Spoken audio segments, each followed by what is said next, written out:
No, we forgot. Can't forget Flash. Is it Flash? Yeah, it's Flash. We put it on Flash. Yeah, every time I try to make something new, something breaks. Or every time something breaks, we try to make something new, and then we break that. So, as if by magic, here we are. I might have been 30 seconds late.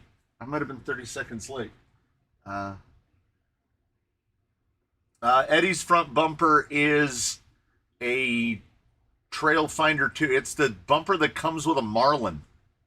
It's the RC four-wheel drive front bumper from a Marlin. I don't know if we're too early for Susan. Let me see. Let's check out the new camera 2 angle. There we go. Back to camera 1. Back to camera 2. Back to camera 1. All right, let's see. I kind of want to see what kind of vibration we're getting, so we'll get one of these going. We'll go.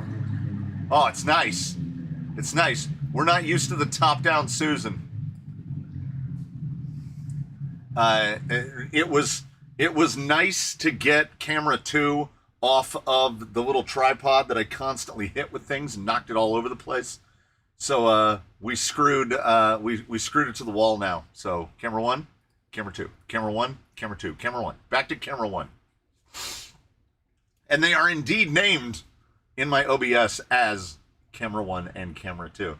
Yes, it is the high camera 2 because look how useful this will be. Look, I can show things. Look, here's the thing. I feel like I'm zoomed in too much now. My hands are horrifying in that close. Wait, let me see. What if I was going to show a part? Like we were going to say, look at this gear right here. Yeah, see, that's fine. That's fine. I should just go back to the, so like this. Yeah, see, that looks more human. Very human. A little washed out on the brightness, but very human. Oh, do I need dimmable overhead lights now? I'm not going to think about it. Oh, camera 2. Back to camera 1. So,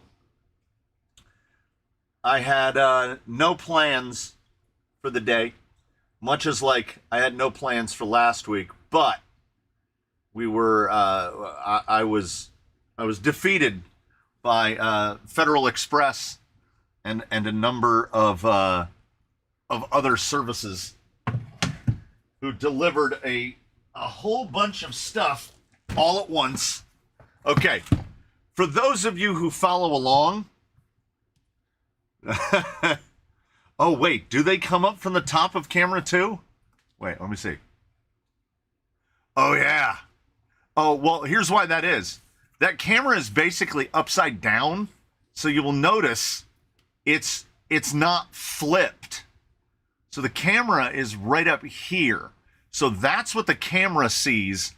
I should have thought to try. I don't know how to mirror that. There's probably a way to mirror that. I'm afraid to click on gears. You know what? I'm going to click on gears. What's the worst that can happen? We'll wait and see. No, nothing in there. I don't know how to flip that. So, for those of you who follow along, yeah, it needs a little zooming out. Yeah, it does. It just seems backward for some reason. It was originally reversed. Okay, let me see. If I climb up on the bench, we can. It was originally reversed, which is like. Go like flip front camera. So now is it going to be backwards? No, it's still upside down. I don't know how to. And now. Oh no, that's still the same as it was before. So I flipped it and it didn't do anything. I don't know how to flip. I don't know how to turn that over. You know what? We'll figure it out. Oh wait, I can zoom out a little bit though. Maybe like that? Let's see. Yeah, that's okay. It's not great, but it's okay. All right. We are ever prepared. We are ever prepared. Try right-clicking on the source in OBS, then transform flip vertical. So we click on the source in OBS, then right-click. Oh!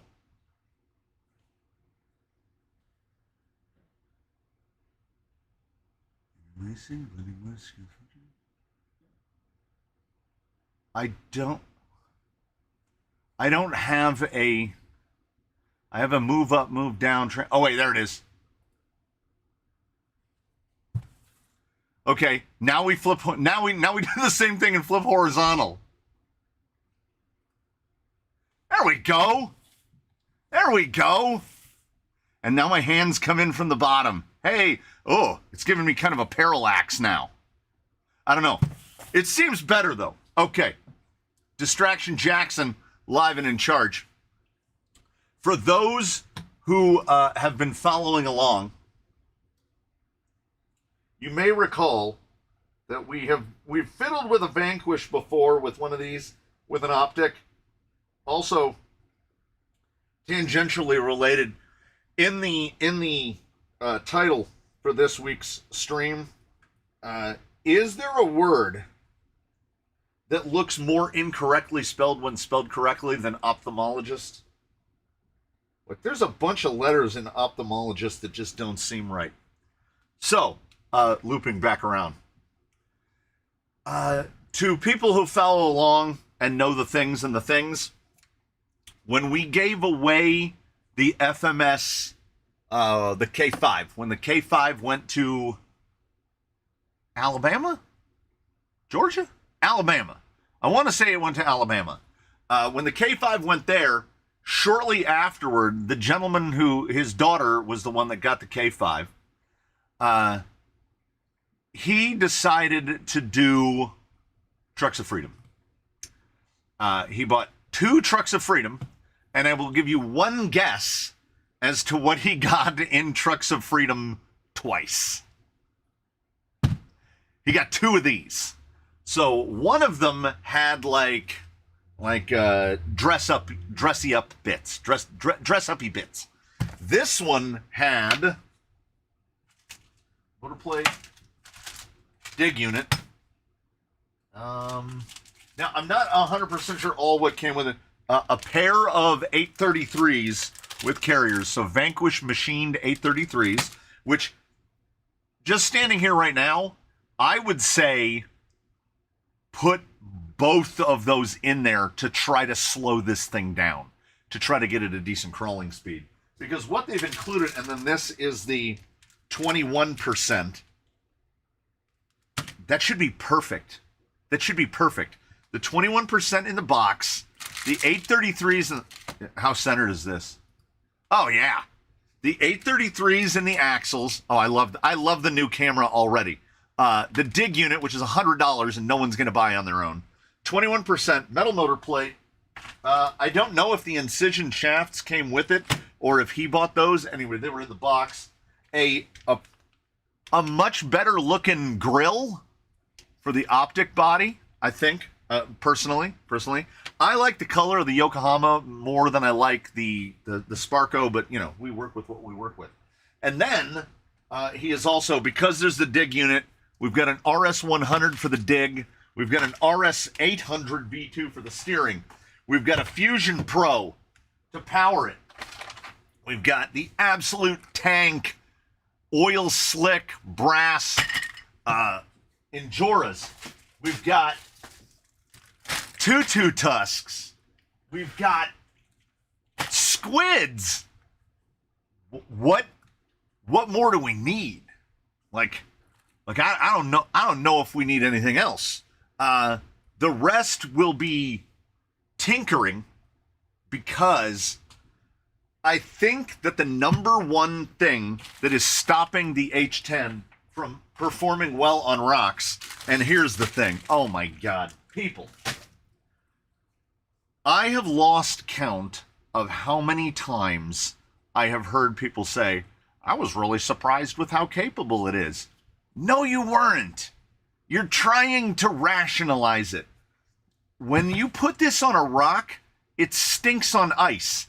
And when we have it out of the box, I'll tell you exactly why. It stinks on ice for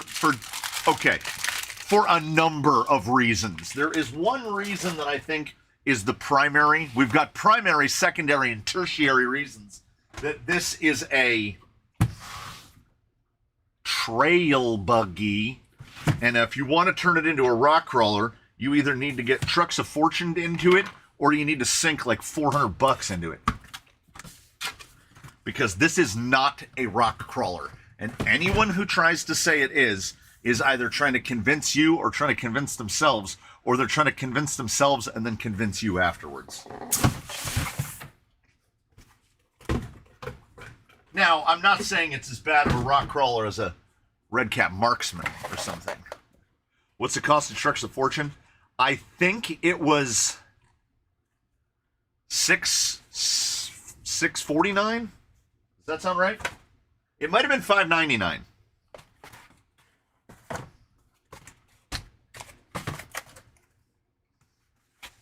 Yeah, it's the usual stuff in there. It's the usual stuff. He sent me a Fly Sky receiver. I still ain't getting an optic until there's a kit. Yes, HVOTO3, Mr. Spain, you are correct. There's a fixed price for the Trucks of Fortune and or Trucks of Freedom. And you get what you get. And in my case, you get very upset and swear you're never going to buy another one. Yeah, TOF 650, value of $899. So if he got all of that stuff, then he did fine. So let me pull these off real quick. You're going to get to see a human being absolutely gut an optic because, well, we've got to get to the gearbox first and foremost. There are a couple more parts inbound. For those unaware, Mias makes brass knuckles to replace these on the H10 already. Sounds like a great deal. HVOT3, it can be, except, like, okay, I know that a human being was there. I know that Vanquish has the sentient boxes that can assemble the RTRs, but also there has to be a person that's handling it somewhere, and if they see the same name twice, why on God's magical marble would they send two optics to one person? And it's not the first person that I've heard it happen to. There's another channel member who did 2 Trucks of Freedom and also got 2 optics. With different bits. With different bits on each one. That's just, you know what that is? Unless the system is completely automated and randomized. Automized. That's automated and randomized put together. Unless the system is completely automized and a box slides down a conveyor ramp and they slap a sticker on it, there's no excuse for somebody spending $1,300 and you give them 2 optics. And it's not even about optics. 2 anything. If you buy 2 Trucks of Freedom and you get 2 Phoenixes or 2 of this or 2 of this, that's nuts. Now, as Mr. Saxton pointed out, they pre-box all of the Trucks of Fortune and just slap labels. Well, then that's just unlucky. That's just wildly unlucky. And the fact that I have heard of more than one person that has gotten 2 optics. I guess we can just tell from a distance what the Vanquish warehouse is full of. Optics. Lots and lots of optics. So why I think it can't be completely random. It can't be. Because this gentleman, Mr. Woodham from, I want to say, Alabama, got 2, and one had crawler bits and the other one had cosmetic bits. What are the odds? Like, what are the odds? If it's completely random, you would think you would get 2 very close to the same thing. I was also surprised to see, this trends back more towards maybe it is random. Black motor plate, silver dig unit. Like, you'd think if a person laid their hands on it, they'd be like, maybe we should put the silver one with the silver one and the black one with the black one.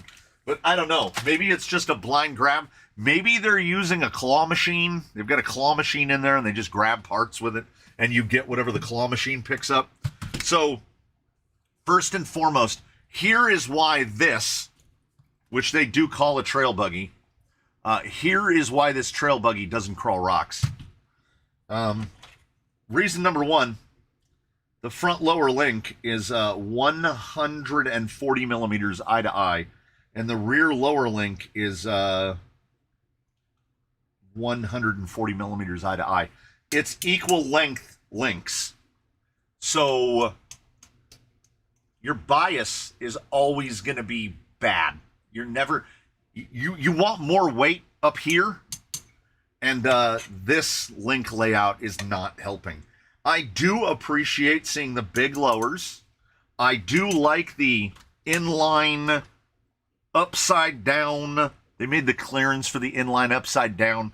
There are some real clever things going on here.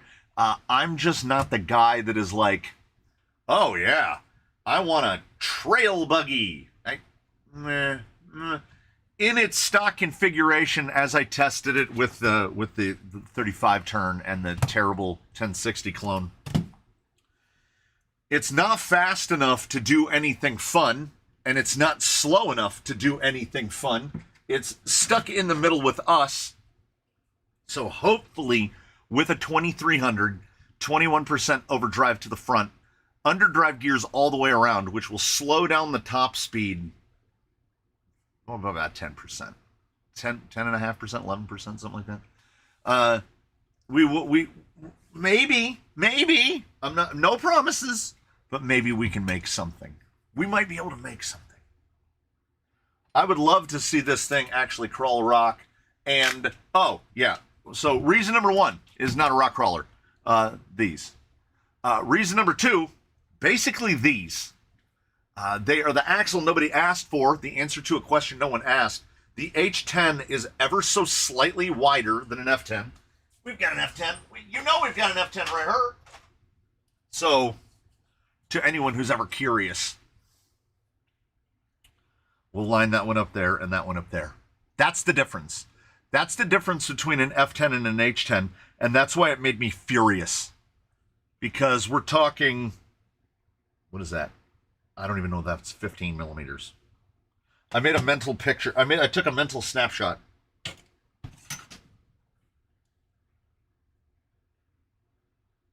$17 millimeters. So it is 17 millimeters wider than an F10, an H10 is. And you know what you could do? You could go on Amazon and buy a set of, pardon me, Susan. Instead of an H10, so here's an F10, and then if you do this, oh, it's an H10 now. Yeah, it's about $9 for 4 of those. We've just done the exact same thing. I don't understand why. Like, it's not as wide as a Capra axle. It's just slightly wider. Definitely a scale aspect to it as opposed to just crawling performance. Well, it has no crawling performance.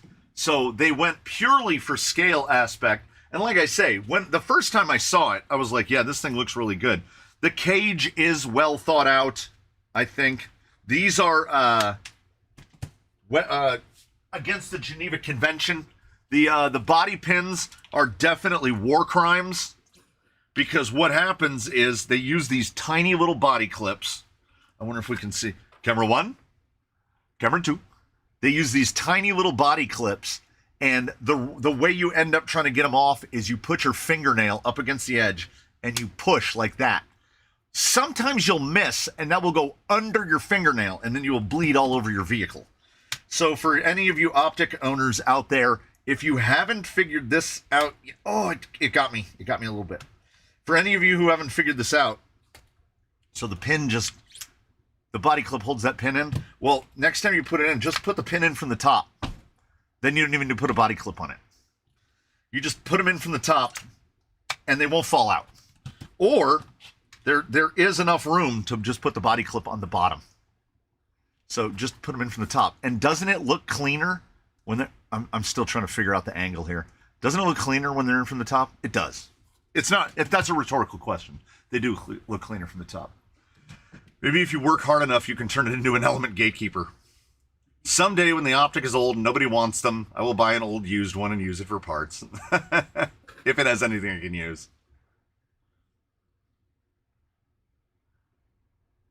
Yeah, Fine Laser Designs has clipless side panel clasps. Here's the thing about the Fine Laser Designs one, okay? So if you push it up from the bottom, it kind of pops up like a little smokestack. You just grab that and pull it out. They've made, I like the Fine Laser Design stuff. And now we can open this. And then when we close it, we literally go, I don't see that pin as something that ultimately needs to be replaced. It's fine. Give it a little push from the bottom. Pull the pin out. I know some people don't like pins. Some people, well, nobody likes body clips, I guess. Body clips are so universally hated that manufacturers will go to great lengths to remove them. I don't mind them. Yes, it does make a cool sound when the pin comes out. It makes like a... It's not properly scaled either. There's lots of cosmetic differences with the optic and its real-life counterpart. Whatever you do, don't look at the low-C laser nut and then look at the actual laser nut because they're barely representative of each other. So I'm not surprised. Oh, so, okay, what have we got? We've got equal length, so we're not going to... Basically, look at it from the side right there. It's just mirrored.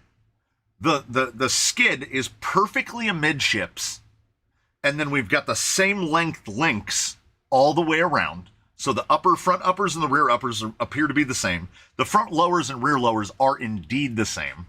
That pushes us out to a 334-ish millimeter wheelbase, which combined with the available steering angle with the quote-unquote hydro steering, which looks amazing, but isn't. It doesn't translate because the wheelbase is so long. I'm hoping that the 20% overdrive is going to help get that turn in a bit better. It does not turn in to my liking at all. How does the optic crawl compared to the Fordyce versus RTR versus... The Fordyce will kick it all the way up and down the trail.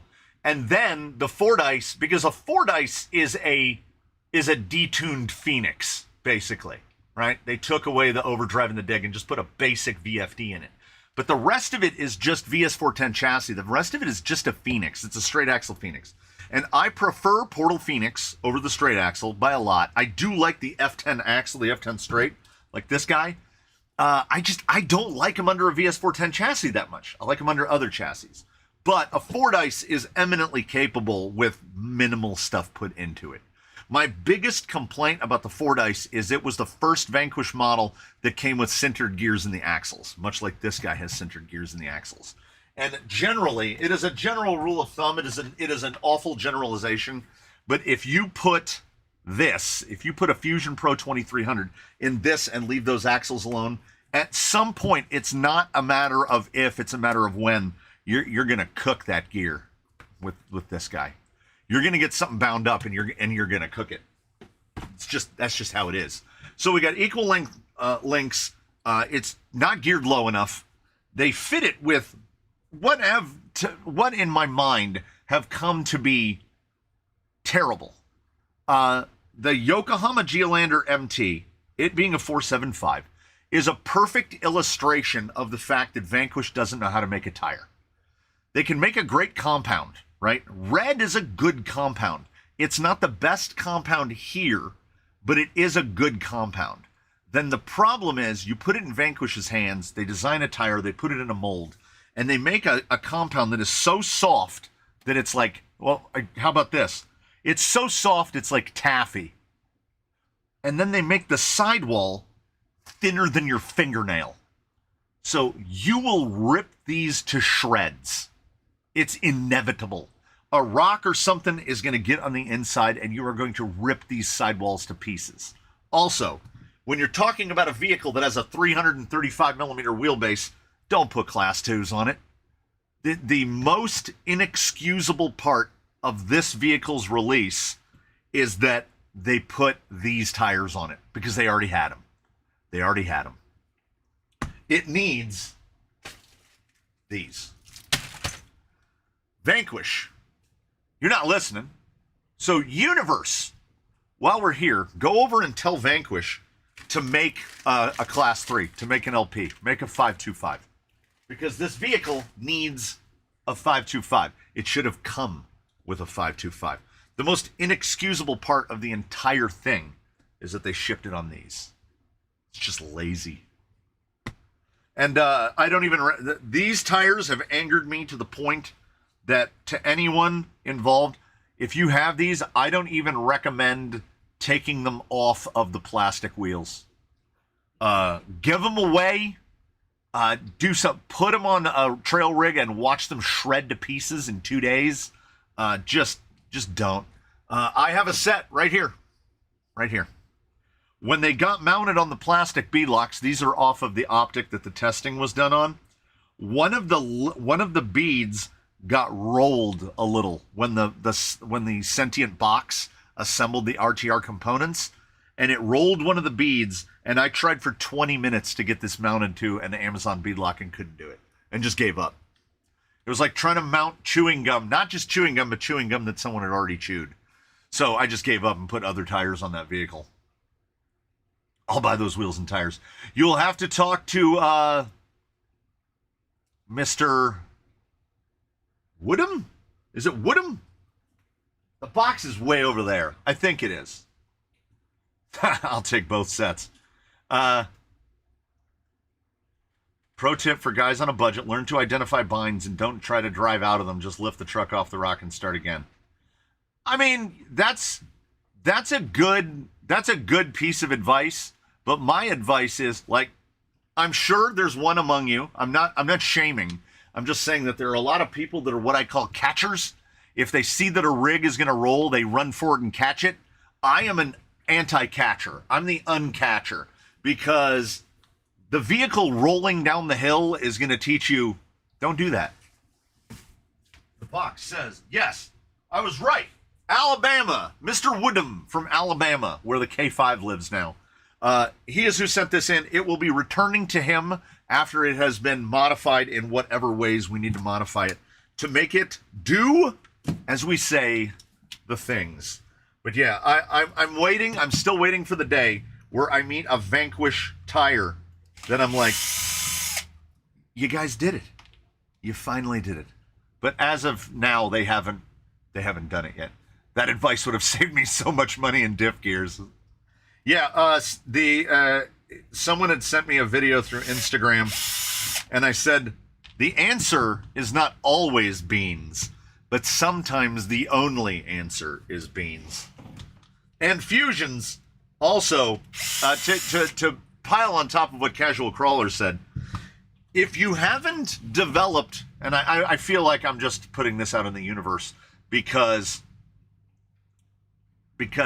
I think most of you already know how to drive.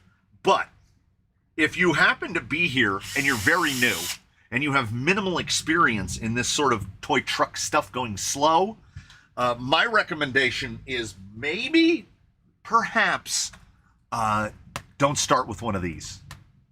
FOC will break your stuff. It doesn't care about your stuff. The Fusion 2300 senses the RPM and will do everything in its power to maintain that RPM. It doesn't know that you have a wheel wedged in a notch between two rocks. It will just keep applying that power until something gives. So that's, that's on us. Also, the other part is, who just said it? A good slipper clutch setting saves most gears. Patrick, Vanquish has eliminated the slipper on a lot of vehicles. They're all coming with slipper eliminators now. Unless I am wrong, and I don't think that I am, both of the builders' kits both have eliminators on them.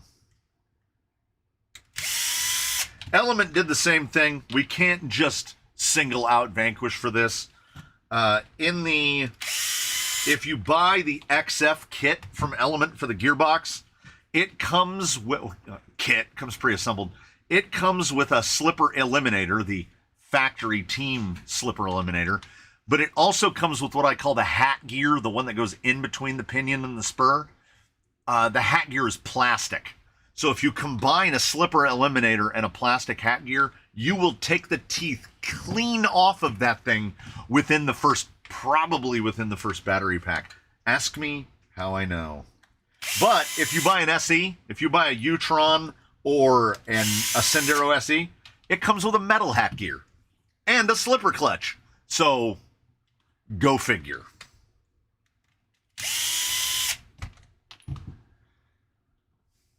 I enjoy being right next to the truck when driving, so I usually catch. Can't afford Vanquish machine gear, so I baby my Phoenix. I get it.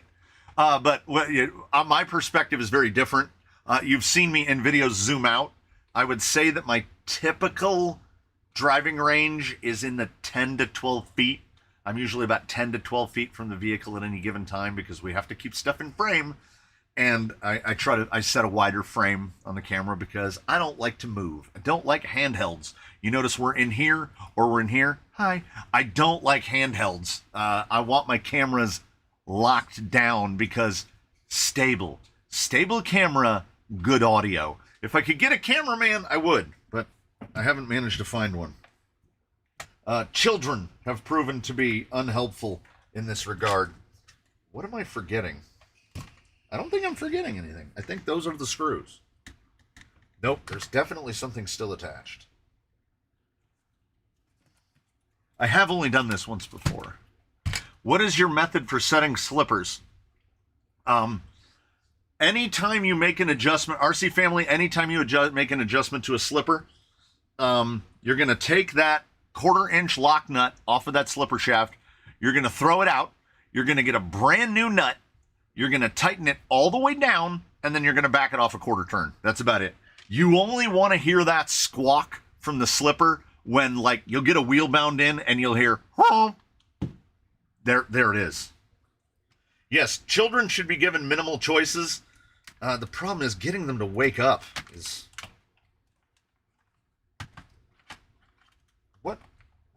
What am I forgetting? Oh, I see it now. I remember. These are the fun ones to get to because one is right under the drive shaft. And also, I don't know how I feel about the coarse thread screws. Yeah, they're better for going into plastic. I don't know. There's something about it that feels unsavory. I know that mechanically they're a better choice, but I feel like I'm putting drywall screws into everything. Cameraman, who's that guy that laughs in the background on lives? Press gang him. That guy, okay, that guy I think the terminology is legally blind. A brain tumor took out a little bit of optic nerve stuff way back in the old days. He has as I've been made to understand, he has a narrow slot of vision out of one eye, so he has no depth perception, like at all, and he is also as colorblind as a dog. So, like, and I'm not kidding. I need to find the box. The box should be under the bench. I'm gonna ramble a bit while I look for a box. Okay, so we've had this. I think it's an Okeechobee box. Yeah, we've had this Okeechobee Fats box for 20 years, right? Inside the Okeechobee Fats box are springs for low-C 8 shocks because we found some lunatic on eBay years back selling literally almost all of these springs, like a sack of springs for like $20 or something, some insanely small amount. And even back in those days, it was like $7.99 a pair for springs. So this was open. And Mr. Can't See Colored, no depth perception over there, knocked this thing off. And you see we have them loosely sorted by colors. He reaches down onto the ground. He picks up 2 springs. And with a completely straight face, he holds them up to me and he goes, "These are the same color, right?" I'm not kidding. You know how they talk about gentlemen? And by that, I mean not ladies, but gentlemen. You know, they talk about red-green colorblind. Those are the same color. That guy over there, that's the same color. That and that. I mean, I know they're both Christmas colors, but holy moly. Yeah. So that guy, maybe not the best pick to hold a camera. Because the cameraman is going to have to be mobile, for one thing. Walking backwards is going to have to be part of it. Depth perception, I don't know. I've never tried to close one eye and walk backwards, but I feel like I'd probably fall down. I'm not the least coordinated person you've ever met, but I'm definitely not the most coordinated person. There are stoplights that are trouble. Yeah, Rockwolf. Hey, Rockwolf Designs is on your side. Yeah, those are the same color. Gotta say, one, always red. All of you guys are gonna get eaten by bears. Bears are brown. Yeah, but you guys, none of you know what brown looks like. If green and red are the same color, I'm not trusting you to pick brown. Oh, Hound Stuff is already leaving. He made it. Well, he made half an hour. Wasn't quite paying attention, but no, this is a build. This is not an optic for me. I trusted a colorblind friend with a 20-year-old plant, and it did not end well. They couldn't tell the difference between brown and green. Yeah. What rod ends would you recommend for Capra lower links that are about the same length? Mine kept popping off the hollow balls, even replacing with new Capra link ends. The reason that they're probably popping off is they either don't have enough angle on them or they have too much angle on them. Like this guy is getting away with it. So that angle on the inner right there, oh, we're back to our new beloved camera too. So that angle right there, that's pretty okay. But realistically, an offset end, let me grab, so if that had an offset end in its place, it would put that link a lot straighter. There wouldn't be any stress on that. Because what happens with the Capra is, I don't know, it generally in the Capra, it's because they both, instead of the space, the links actually mount together, which gives it a lot of space for them to pop off the ball. So one of my go-tos is the Element links. They're not the toughest in terms of survivability because they've made this part of the rod end so thin, but they have, in my opinion, they have the perfect amount of angle to them. So you will find these popping off the balls a lot less. Also, over time as they wear, they'll just start popping off more. Like rod ends will pop off a lot more. So what you can do, a little cheap attack, if you've bought cheap rod ends for something in the past, they will tend to have like 5.8 millimeter balls in them. And typically what's on the Capra are going to be 5.7 by 7.5 or 7.0. You can squeeze some 5.8s in there, put a drop of, I prefer a dry lube like Dry Slide, which is molybdenum. You can use graphite, whatever, to kind of smooth them up. And then they will, I guarantee you, they will pop off less. I would probably go Elements because in my, well, maybe. I don't think the Capra fronts are on the big, like I think they're like 20-degree angle from axial. Someone would have to refresh my memory. If it's bigger than me, color doesn't matter. That's true. That's shark rules. I know what a bear looks like. I've seen pictures. I have a colleague that drives trucks. He is totally colorblind. I can't even imagine. I've watched a lot of those videos where they give the people the glasses so they can make them see in color. My youngest is really colorblind. Mixes red, green, brown, orange, and a few more. Yeah, that's this guy over here. My 85mm Chavtex arrived today from the Ha Ha Ha store. I would have bought it from them just to be from Ha Ha Ha.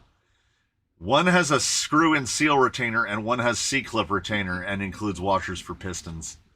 If you've seen the oil slick ones that are showing up on Amazon now, they have pictures of them open and they appear to have actual pistons in them. If the pistons fit the bores, that I don't know. I just had to order another set, the set that is on this guy. These are Amazon 115s, and it was literally double the money to get the oil slicks. So it was $9 a pair for those, and they were C-clip. So I really lucked out. Brown, reds, and greens were my weakness. I think that they say, what is it? 60% of men more are have red-green color blindness. You know why that is? Oh, let's go down the rabbit hole. It's because camouflage doesn't work as well on us. We can detect differences between foreground and background at a distance. This goes all the way back to we are Homo sapiens sapiens, so this goes all the way back to the Homo sapiens and before, when you had hunters and you had gatherers. Women are better at seeing the difference between red and green because ripe and not ripe, and men are worse at seeing red and green because we can see through camouflage better. We can see the deer moving against the colored background at greater distance. That's where it comes from. But if you don't believe in evolution, then you think that I'm a kook. Red ball in the yard gets mowed over. Ha ha! One issue he has is he has no idea if something is blood or chocolate, and it's hard to see if food is off by seeing the color and so on. Not great, but at times funny. I agree with both. That is not great, but also funny. Amphibious crawler. Think of a body made of insulation foam would provide enough flotation with the chassis. You actually wouldn't need that much boat to make something float. Displacing 6 pounds worth of weight is not a lot. It's not a lot at all. Like if you have a Stampede on big tires, a lot of those can drive on water. So yeah, you could do that no problem. Guys drive like T-Maxes and E-Maxes across. Well, they do it by skimming, but they can drive them on water all the time. Yeah, you could make an amphicar. From an AliExpress review on the new oil slick fake draft. Great shocks. I put T brand seals in right away, very smooth. Piston is now Delrin plastic, way better. Slots and piston are pretty large, so run 100 weight front, 80 weight rear to start. Nice. Nice. I love the opportunity to run heavier oil because it leaks out more slowly. I got some from the Ha Ha Ha store last week. All 4 685 had the screw-in cartridge, so I got a 50% refund. Nice. Cheers all, happiest of the Fridays. Agreed. Where do you find Delrin shock pistons? I know that Deluxe. I know Deluxe makes theirs out of Delrin. The only problem is they sell them for cheap, dirt cheap. They're like 50 cents a piece, 75 cents a piece or something like that. The minimum shipping charge from Deluxe is now $9.85. So don't go to Deluxe to buy pistons. Go to Deluxe to buy something shiny. Get yourself a bauble. And then when you're ordering that bauble, throw a bunch of pistons on the order at the same time. But to order a set of pistons by itself from Deluxe would cost you like $13, which is insane because the bag of Traxxas pistons costs $250. Delrin are smoother, yeah, and they are part of the reason that a proper Deluxe DravTech feels smoother than a fake, but they don't feel so much smoother than a fake that you're like, oh, well, I should go out and spend triple the money. I do love a DravTech, but at the same time, look at the slow. That wheel slug weighs 175 grams. So, and this is all fake. And because these are the 115s and they come with 50 millimeter springs, which are way too stiff, he's running 0.8. I think he's running 0.8 35s in the front and 0.8 40s in the back. They're all too short, but you've seen him drive, so he can do the thing. Even a trail buggy, historically in RC, is that mirror front back linkage length typical? No. It's gonna be, even if it's 10% shorter, if it's 5% shorter, you're gonna see a shorter link in the front. And my first thought was, not having taken out of the box, I was like, do we have room? No. Camera 2. Do we have room to shorten the front links? No. Not at all. Not enough. So the front links are going to have to stay that link. Now, we could easily, even though with the shock position, it'll lay the shock down a little bit more, which is probably fine. I will go through the bins, and worst case scenario, we will push this rear out. I don't want to go more than about 10 millimeters. Getting this thing up to 350 is going to be an issue in terms of wheelbase. But inside the box, not previously mentioned. How do you feel about two completely unbuilt F10 portal axles? So if we can get this to do the thing on the H10s, we have been completely authorized to swap it over to F10s, which, as I mentioned, you just put 8mm wider instead of, what are they? I think they're 9s. Instead of a 9, you put like a 14, and then you're right back to H10 width. I would actually probably go one step bigger. I would probably go to like an 18. Push it out a little more. Although I don't even know. No, it doesn't need to. It doesn't need to. Everything I just said, and yes, because where are these heavy boys? These are deeps. So these are plus 10. So these on the F10s will be the same exact width. Actually, they'll be 4mm wider than the H10s. So I would like both widths. I would like to get the thing out wider because width and length should be somewhat proportionate to each other. And this thing is too long for how wide it is, even with the wider axle. What are your thoughts on the new Element Portal axles? When do you think they will drop a new truck? Okay, let me answer that in reverse order. When do you think they will drop a new truck? Never, ever, never, ever. You know what they'll do? They're going to give us an Enduro Sendero Portal.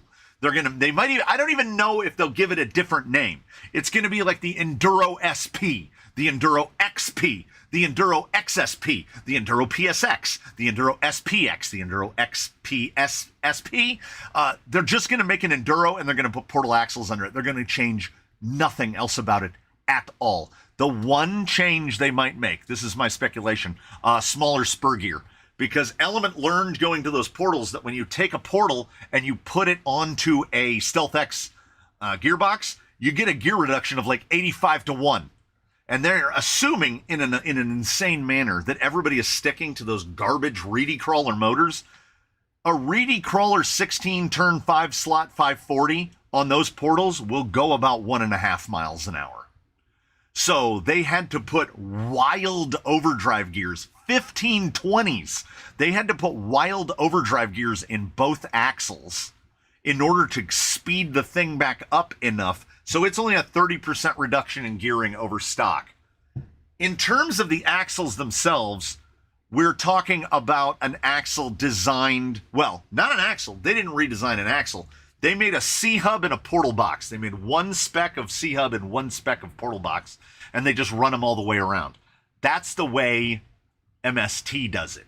Front axle and rear axle, there's no such thing. There's an axle. One goes on the front and one goes on the back. So if you want to do it four-wheel steer, you're right there. You're good to go. After all these years of technology, we're what, 17 years in, even over a... So let's look at a TRX4, which is what, 2017? So we're basically 8 years into the design evolution of the TRX4, which they've changed nothing on. So see, this isn't just a singling out Element thing or a singling out Vanquish thing or a singling out anyone thing. The G2 hub is a thing that exists, where instead of a C hub having the portal box inside of it, the C hub goes inside the portal box like that, and it pulls the ground clearance. You get a lot more ground clearance under the hub. Element decided not to do that. They just went with the old style. Now, if they are clockable, if they're still splined on the inside, then maybe I'm more interested because we can throw more caster into it. But to me, it definitely feels like more decisions made by economics than decisions made with any eye on performance whatsoever. So, will they work? Absolutely. They went with axial style gears. So the 1223s, I would personally be putting in a Stealth X on stock gearing. I'd be putting in their wild underdrive, which are 1223s, which are the stock gears in a capper axle. They're 1223s. You put that on an 1887 Stealth X with those gears with 1223s in it, and your final drive ratio is 97-1. Then throw in like a 2800. You could put an Axe 3300 in there and not even be very fast. I love gear reduction because it's mechanical advantage. The biggest curiosity I have about the portals is, do they add enough drag brake? Do they add enough mechanical advantage to make the Reedy crawler motor acts like it has drag brake? I don't think it will, because we put the Reedy crawlers in the twins, and the twins are me-us portals on Stealth X gearboxes. So even geared the way they are, they're still sitting around 70-1, and those motors just roll away. So nothing can save them. He's doing it all wrong. You're supposed to say they're amazing and the best thing ever, then do a 5-minute driving video on flat ground with free YouTube music. You will never learn. Damn it, I've been found out. I've been found out. These are awesome. It's a portal. Like, what? It's not an innovation. If you put out a portal with anything at all, different from every other portal. Oh, and let's not forget. Oh, I wanted to measure this. I wanted to measure this because I want to know. You want to know. All right, give me a rear. No, I'll take a front. I don't have a fully assembled rear. Here is an Element front. It's got SSDs. It doesn't have hexes on it, but we can get close enough. We can go right there to right there. Yeah, I thought it was 190. It's actually 185. Okay, this axle, Element axle, is 185 millimeters hex to hex. The portal axle is 208. So it's 23 millimeters wider. So they did what G-Made did on the Spider, which is just take the housing they already had, slap some portals on it, and now you got a 208 wide axle. Now, a 208 wide axle in and of itself isn't a death knell. A lot of people will be absolutely fine with a rig coming out around 10 inches wide. But a lot of people aren't. A lot of scale dudes are like, yeah, I want my rig 200 millimeters wide. Well, you're not getting there. Ain't gonna happen. You can get there on a 185. You're not getting that portal there. But I guess the same guy that wants his rig that narrow is not the same guy that buys portals. So with portals, best to change the pinion spur and motor before adding the OD, UD, and the portals themselves. Best option is get yourself a pen and paper and start doing the numbers. They're very easy. You divide the portal gears, you find out what that ratio is. 1.91 to 1 for a 1223, 1.33 to 1 for the 1520s. You know you're going to be running an 830 in there or something else. So that's going to give you your final axle, which is 3.75. Final axle ratio is going to be in the, well, 3.75 for a straight axle. Could be 8 to 1 on a portal. Could be near 10 to 1 for a portal. And then you're going to go with the internal ratio of the box. You're going to go your spur pinion ratio. You're going to put them together. It's real simple numbers. And then you're going to find out that, like I found out with putting in underdrive in one end or overdrive in the other end, that it's never any sort of an even percentage because they can only take off one tooth at a time or two teeth at a time. They can't take off portions of teeth. So you end up with, like, Wolverine has 20.3% rear underdrive. I've got rigs that are like 18.4% front overdrive. It's always some, as long as we're in that 20% area. But back to the portals, I try to get as much gear reduction as I can, and then about a 20% split front to rear. Between 18 and 25, let's say. Below 18 is all just kind of blurs together. And then above 25, a bunch of tires stop working. And I did forget to read the box panels. Dang it. Have you seen the Boom Slang suspension video debunking anti-squat? I have not. I have heard about it. And to me, I don't know the guy. But it seems like a lot of, here's my theory versus your empiricism. And I'm not a white paper guy. I would prefer to move my link position and then test it and see if I like it better or not.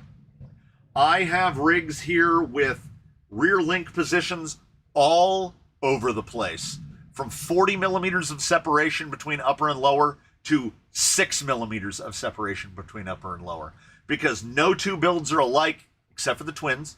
So unless you build two builds to be photocopy identical, no two are going to handle the same. You change any one variable and something's going to change. there's a lot of people that say that rear underdrive or front overdrive negate anti-squat. And that to me is the most, what's an insult? What's a way to be positively insulting to someone? I want to make the sandwich where I want to say that's a very academic thing to say, because overdrive and underdrive are only having an effect. It's right there in their names, drive. They're only having an effect when the tires are turning. Suspension is working all the time. So guess what this thing is doing right now? Suspension stuff. So if there's anti-squat that is helping to transfer weight through and force the front end down, it's doing that right now.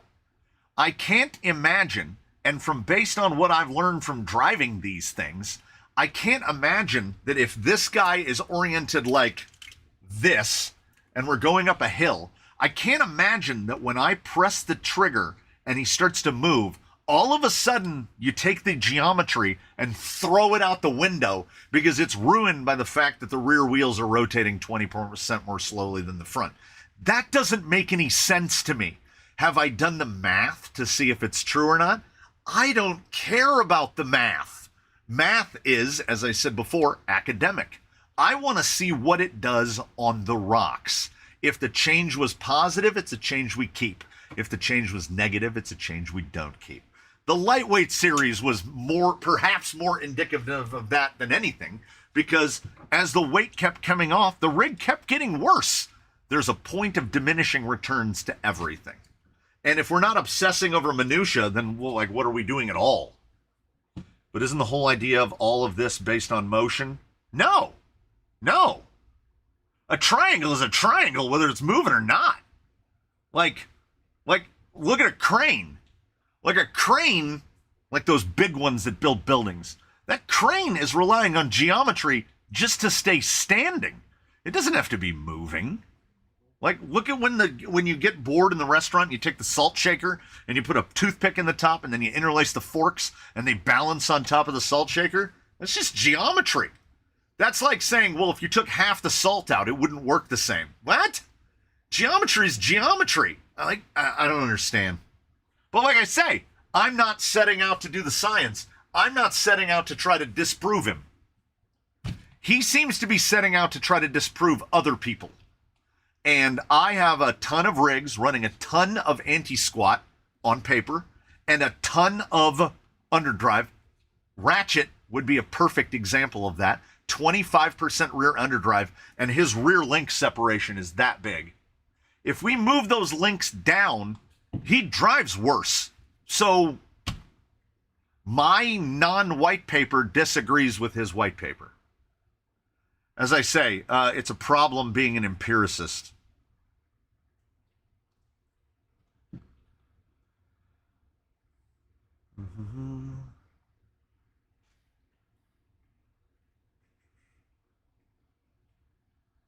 In his video, he only looked at anti-squat at the axle end and completely ignored the chassis position. Okay, where'd that axle go? So, you have this mounting position. There's the camera 2. Wait, I gotta find my mouse. Okay. You have this link mounting position, which is the lower link. You have this link mounting position, which is the upper link. Traditionally, in full-scale geometry, and it translates here as well, this amount of space, the space between those link mounts, is a portion of the height of your tire. The reason that you're raising a link mount in the rear, like theoretically, this in the future could benefit from a Boco link riser because it's going from a tire that is this tall to a tire that is this tall. Now that is not a huge amount of increase. So we could do it with an offset link end. We might not have to do anything at all. We have to remember that, actually, I haven't looked closely enough at the H10. Does it have multiple? It has 2 mounting points. So it comes by default in the upper mounting point. We might want 1 hole higher than that. No amount of talkery is going to change the fact that whether it's a correct ratio or not, the distance between that hole and that hole are a proportion of the height of the tire. What the perfect number of that is, I don't know. We'll find that out together. In full-size stuff, they've kind of really arrived at a formula. because it's a lot more critical when your vehicle weighs 3,000 pounds and is doing 90 miles an hour. We have a little bit more leeway, and there are also a lot of things, thanks to inverse square law or whatever, that do not translate because we make too much power. We have too much everything. Like if this were scaled down correctly, it would be a lot heavier than it actually is. 6 pounds, and not uncommon for even a small brush motor. If that made 1/8 of a horsepower, that would scale up to what? I don't know what is it. 8 times 8 times 8? Is that right? Like 500 horsepower. Some stuff doesn't scale. The PSI doesn't scale because we're going to place weight on the tires a lot differently. Some things do translate, like geometry is geometry. A triangle is a triangle, whether it's this or, standing out in Egypt. A triangle's a triangle. So some of it, I don't know. Do you change to gain or lose anti-squat, upper links, or? You can get to a point, well, there's positive anti-squat, there's negative anti-squat, and there's neutral anti-squat. Basically, what it does is you can do this on the bench. It doesn't work so much with this guy because he's largely disassembled. But if you take a guy like this, what you want to do is you're going to get yourself a ruler, a string, whatever. You can do this with doing no math. You don't even need a calculator. You get yourself a yardstick if you have a yardstick. You trace where this line goes. You extend the plane of that link out forward, and you extend the plane of this link out forward, and where those links intersect is the point of anti-squat, and the goal is to get it out in front of the vehicle. This is how I understand it, because then when you're doing the things, we would intersect way out in front. It's going to cause the weight to transfer to the front axle. That's how we can be climbing, and it will act like the front end has far more grip than the rear end, when you would think weight transfer would be dumping all the weight to the rear.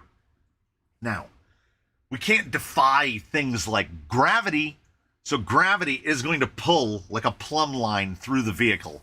It's going to go through the center of gravity, wherever that is. There's going to be a line pulling straight down through it. So anti-squat isn't magic. It's not going to magically allow you to climb up something vertical, but it's going to help. And I don't like the idea of discounting this, just saying outright, oh, geometry is not important. It doesn't work. Well, it does. These changes matter.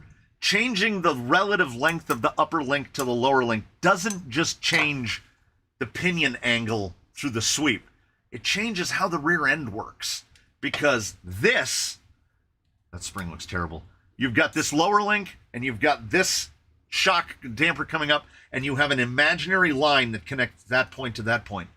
Ladies and gentlemen, it's a triangle. It's all we're dealing with is triangles, the strongest shape in the universe. That's why Panhard bars all try to make us hate our lives, because one triangle has to fight against another triangle. So I love theorization. I love thinking the thoughts. But thinking the thoughts does not necessarily replace, well, now I'm going to move it down one hole and drive it and see how I feel about it. Oh, I think I missed some. I use the link riser for separation so link don't... Yeah, Brian Massey is quite right. And he uses the link riser for separation so the links don't hit each other. Yeah, there you go. Anti-dive and squat, though, aren't we resisting the motion from front to back during acceleration? Yeah, in a street application, I mean, yeah. If you want to look at it, in go fast cars, that's primarily what they're looking for, is slowing weight transfer or redirecting weight transfer. We're looking at things a little differently, because no matter how capable your real world rock crawler is, it's not climbing this. It's not climbing 85 degrees. It's just not going to make it. All engineers have to have real-world experience even before they go to school for engineering. Should have. No, agreed. Yeah, back to the link riser so links don't hit. Yeah, also, high-clearance uppers are generally there so that links don't hit each other, and for no other reason. Did you buy this optic or was it sent in? Sent in from Alabama. A squared plus B squared equals C squared. Is that the Pythagorean theorem? That 1060 makes me sad. Yeah, if there's an offensive thing in here, it's the fact that it's got a 1060 in it. And that applies to Element, that applies to everybody, except Traxxas gets a pass because the XL5 has proved to be the best of the RTR speed controls. But including a speed control that probably costs, let's be realistic about it, $1.50 per unit that they buy in a vehicle that costs $500 seems... I'd prefer it came with nothing in it. Does a Fusion Pro create 1,000 horsepower? Yes. I wouldn't put it out of the question. I have 8th scale buggy motors and some of the Go Fast stuff. I've got an 8th scale buggy motor in my Kraton that is listed at 4.1 horsepower on 6S. So scale that up. That's a couple thousand horsepower coming out of the thing. And I believe it. It'll do a standing backflip. A Fusion Pro would be a twin turbo 5.9 Cummins. Yeah, but controlled by an AI that won't let the RPMs drop. How do you use the springs in Desert Lizards? It depends on what you want. There's a couple of different ways to set up Desert Lizards. Let me grab a Desert Lizard. So these are set up in half droop, right? So you see the little bit of shaft out, and we can do this. And then when we pull it up, it will pull itself back down. Because the way this is set up is it has a small spring down here, the small soft spring below the piston, because it's run upside down like this. If you set them up like this and run them like this, it will be very bad. If you so small spring here, and it has the longer spring above the piston, which pulls it back down. So this is half droop. Full droop is you omit the lower spring and you put the longest spring above the piston. And then it will pull it all the way down like that. So then it's only the action of the suspension that's going to pull it down, and then the shocks will try to return to neutral all the time. The other option is you run them conventionally or semi-conventionally. You just flip the springs. You run them upright like this, and you either put the long spring above the piston so that they're all the way out like that, or you run the medium above and the short below so it would sit about like that. It depends on what you're going for, and it's why I softly recommend that everybody buy a set of Desert Lizards at some point, because they're a great shock to tinker with and tune with, and they come with a bunch of springs and different pistons, and they are annoying to fill, but once you kind of get the hang of filling them, it's fine. Their seals work fine. They don't leak. They have internal springs, so they don't get in the way of stuff, so they look clean. When you run them upside down, and I recommend that if you can, run them upside down, the oil basically never leaks out. The shocks on Jolly Green have either been rebuilt once or never rebuilt. It's one or the other.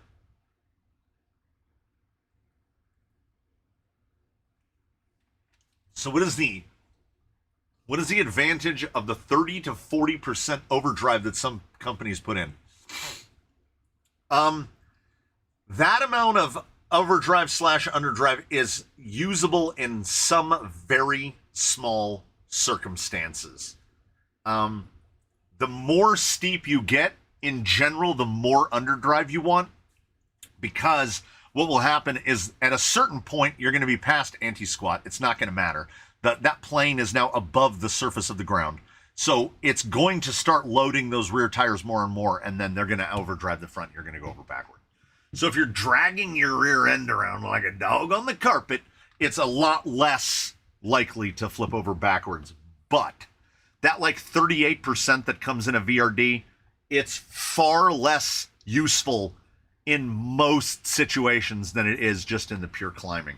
It will remove some forward drive when you remove some. The first thing I tell people to do with any VRD, I used to say that there's nothing you need to do to a VRD. No, you need to take out the underdrive portal gears and just put the regular portal gears back in, which drops you down to 21%, and then it's perfect. It really is. The Venix, which is my VRD here, runs 21%, and it's perfect, which is why I think this thing with 21% in it should be about perfect. How far am I behind? Not too far behind. I'm pretty far behind. I'm not too far behind.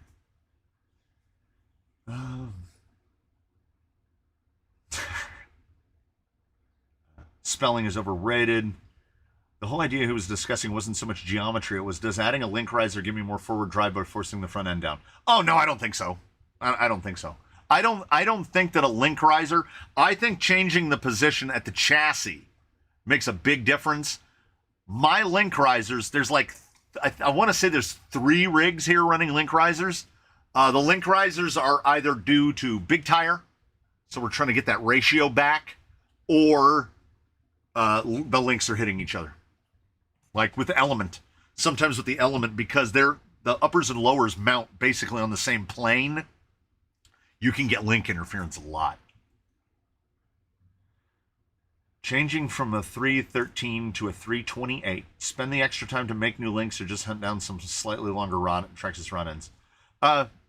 It doesn't matter.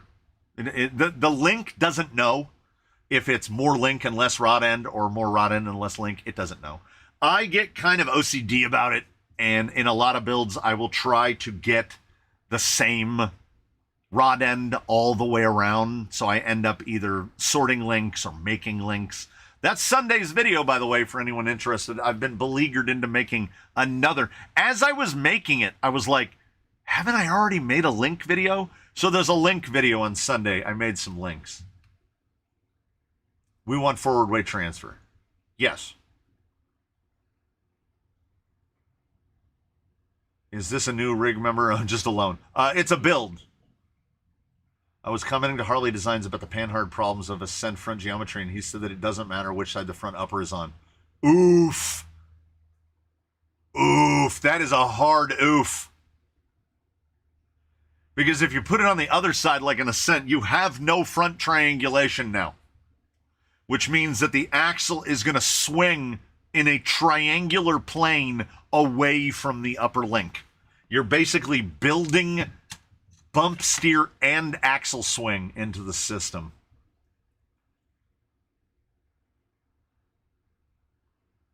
What springs you running, though? If that was directed to me, always soft.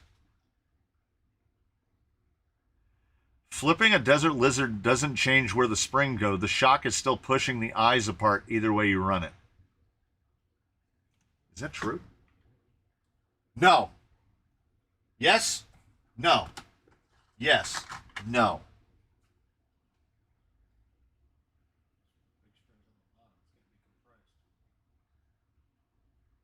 It only changes... Okay, it doesn't change this.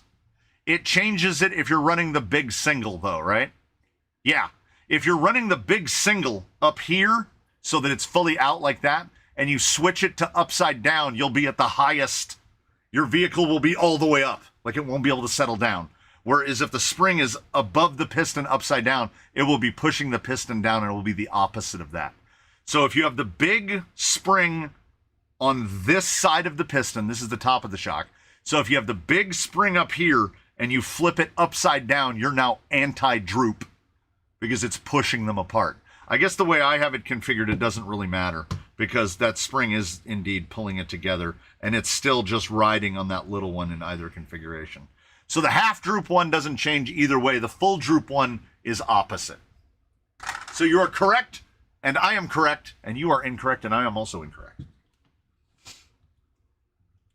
Springs can be twisted on and off the shaft. No need to take this and the piston head off. That's true. I like the idea of something under the piston so we don't bottom out. Yeah, that's why I don't like full droop. There's a lot of people that also run like full droop with like no springs. I really don't like that. Everybody loves underdrive, overdrive. Well, it's kind of a necessary evil, I think it is. 2-mod shocks from Amazon. Googling. And by that I mean Amazoning. 2-mod shocks. Search.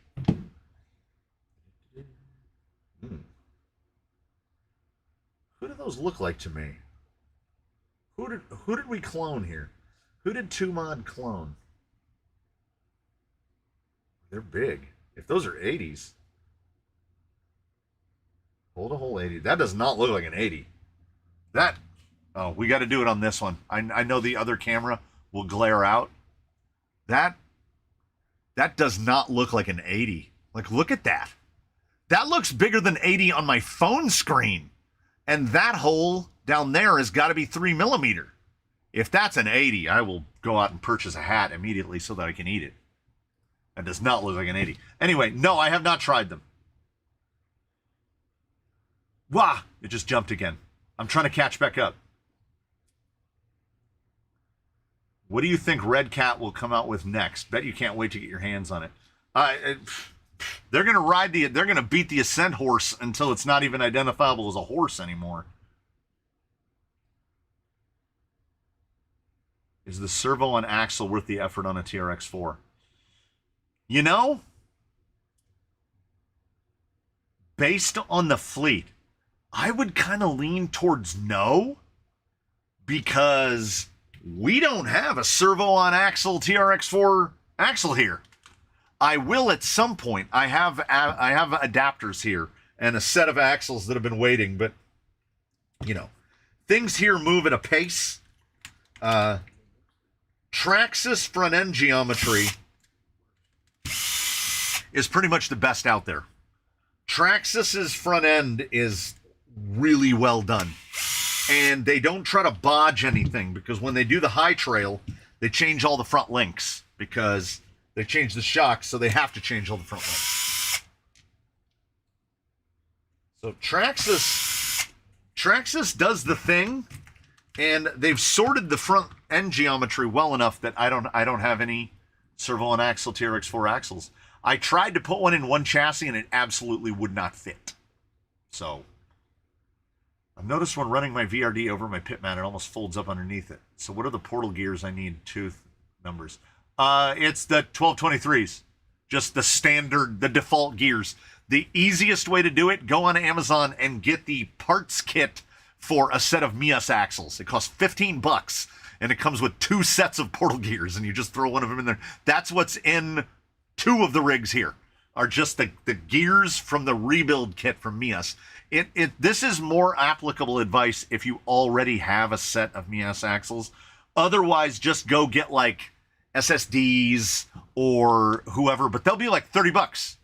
They are hardened, but they'll be like $30. I'm still sticking with the Mias thing. It makes more sense if you own Mias. If you don't, it's still a lot cheaper. It is also 1223.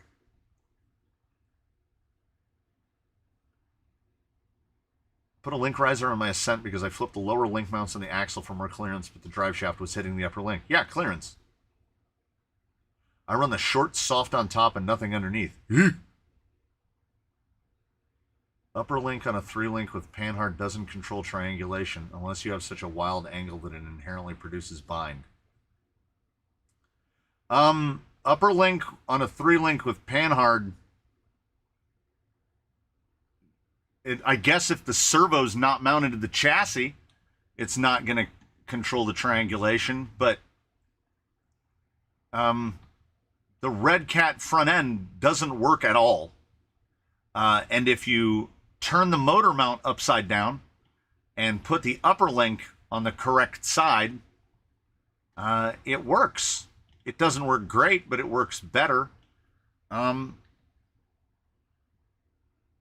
Front end geometry isn't just like let's just do it this way. The upper link mounts on the opposite side from the chassis point of the panhard because that's how it makes the triangle. Otherwise, the panhard and the front upper are pushing the axle in the same direction. The panhard and the front upper are basically pushing each other against each other, like I said, fighting triangles.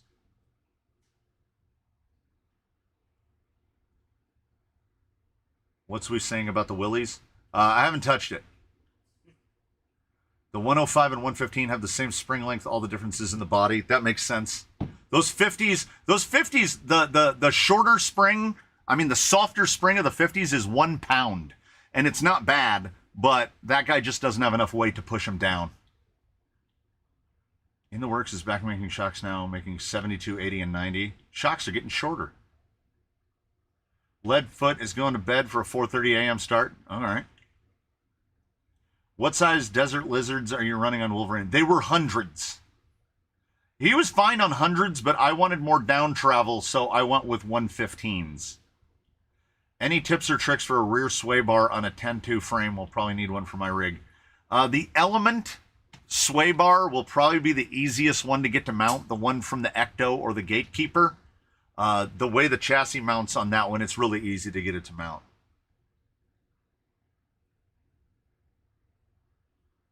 Yeah, the Wolverine was only on the Desert Lizards for a couple runs because, like I said, I felt like I wanted more down travel, and I guess incidentally I was right because he did all right out at Mavericks. Need the larger gears though. Output shaft is larger than stock axle Capra. I mean, I guess you could say that, but I'm running Mias gears inside. There are Mias gears in my VRD. Oh, if you've already got Mias axles, then you're ready to go.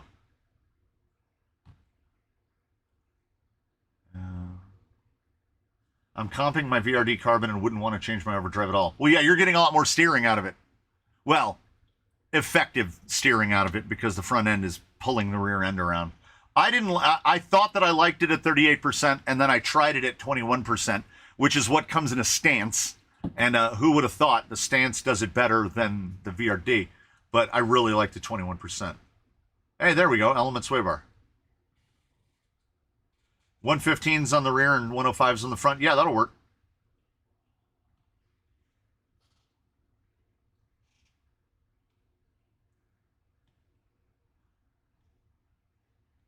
The Mias is larger, so are Rhino, but not all are 6mm.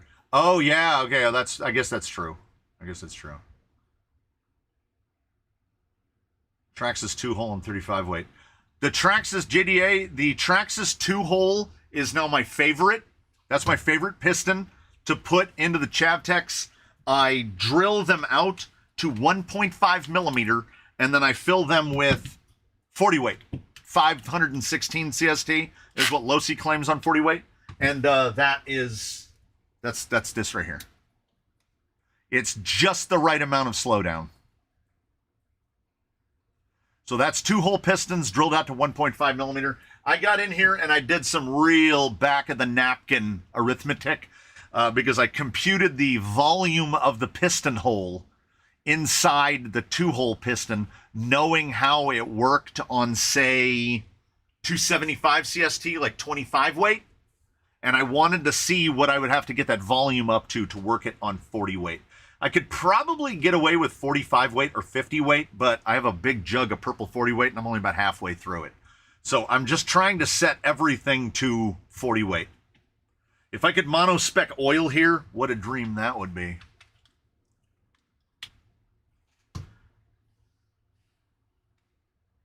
Oh, the man from Mythigan got the screw-in seals. I bought a set of 75s that are going to go eventually on the FJ, and they came with clips. Yeah, they came with clips, and then, as I said, the 115s on Wolverine also came with clips. I got lucky, but the set on Scarlet, one of the sets I built came with the screw-ins. Wendigo guy, why is that? The package arrived safely, the truck is great, and the goodies took it over the top. Thumbs up for the day, and come on, come on. Usually it gets me. Hey, focus. There we go. Come on. Can you buy a chassis on payday? I need to see it.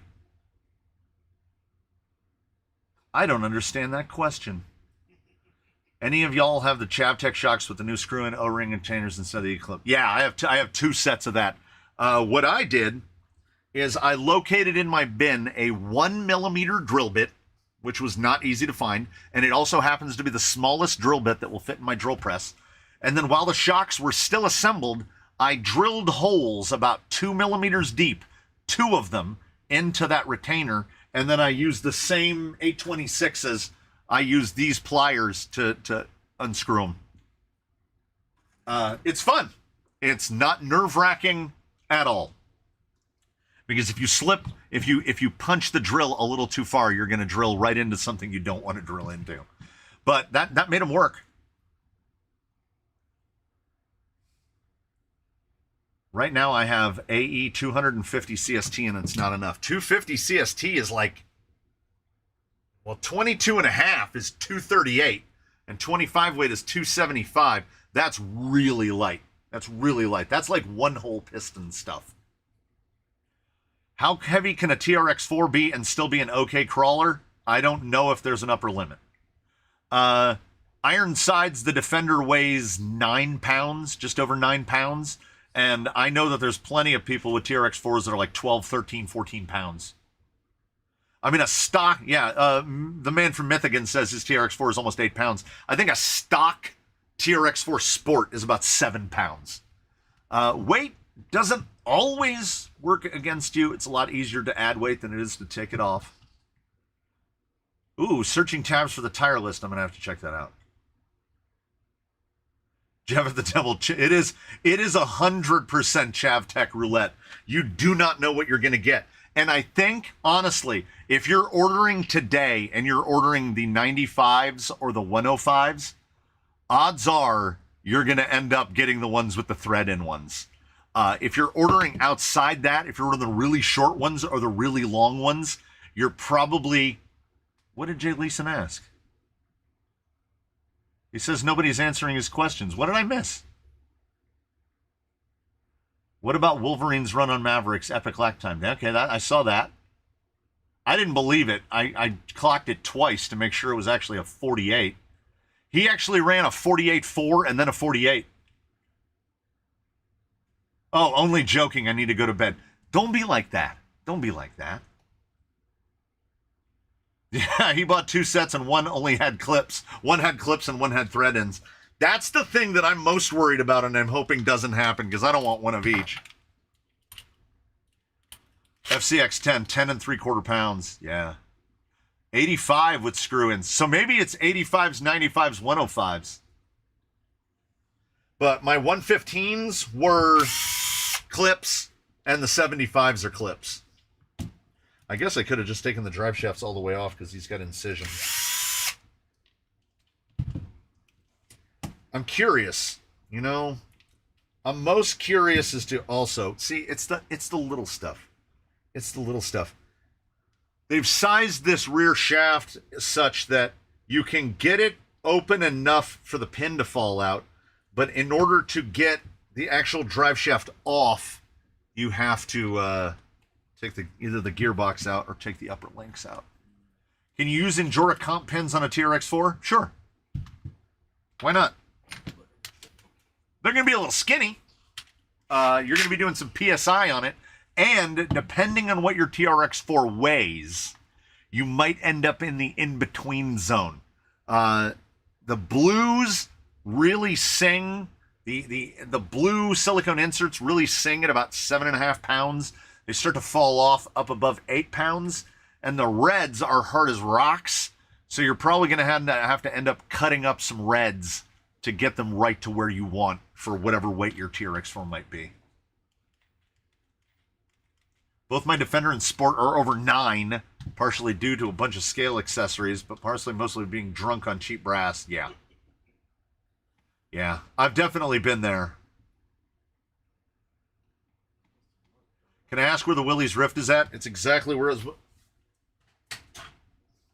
I haven't touched it except to move it out of the way to get to some stuff behind it. We get there when we get there. Can you get a hold of your Element contact and tell them we want the Utron for $275? The Utron should be $199.99. There should be a coupon that says, here's $50 back to the buyer for having to buy a vehicle with the ugliest body anyone has ever seen. How is Zobazu? You will see Zobazu on Wednesday when we get to the final week of Stage 1. He'll be running at Mavericks, all Z week at Mavericks on Wednesday.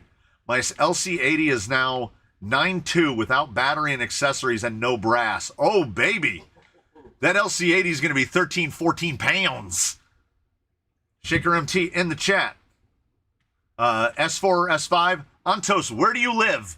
The S5 compound does not like heat at all. And by heat, I mean basically above 85. So if you live in or around the Arctic Circle, you could go year-round on S5s. Otherwise, I would say the S4 comp pins are going to be more versatile. If you live any place closer or approaching the equator. By the way, does anyone notice, is it better on camera too? Does anyone notice how much oil is on the mat from this shock dragging around?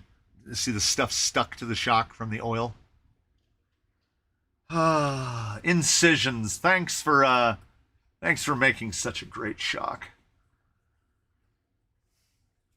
The incision shock shafts. Yeah, the shocks from the 80s. So there in the end there is a use for incision S8E 80 millimeters. You can take the shafts out and put them in your Chavtex. I like the Utron body, but then I did own a lot of Neva. Oh yeah, that's true. Lots of those bodies on Marketplace. I am not surprised. I was looking to see if he said where he's from. I live in Sweden. Okay. You're probably fine with the X5s. There is definitely more grip in the XHX pin in the right conditions. They like the wet a little better. They like the cool a little better. We've got about 4 months of the year. I'd call it 4 months, maybe 5 months, that the XHX pins just don't work. So this is the set for one of the guys that's ordinarily running the XHX pins, and he can't run them right now because it's probably, I don't know, 105 outside.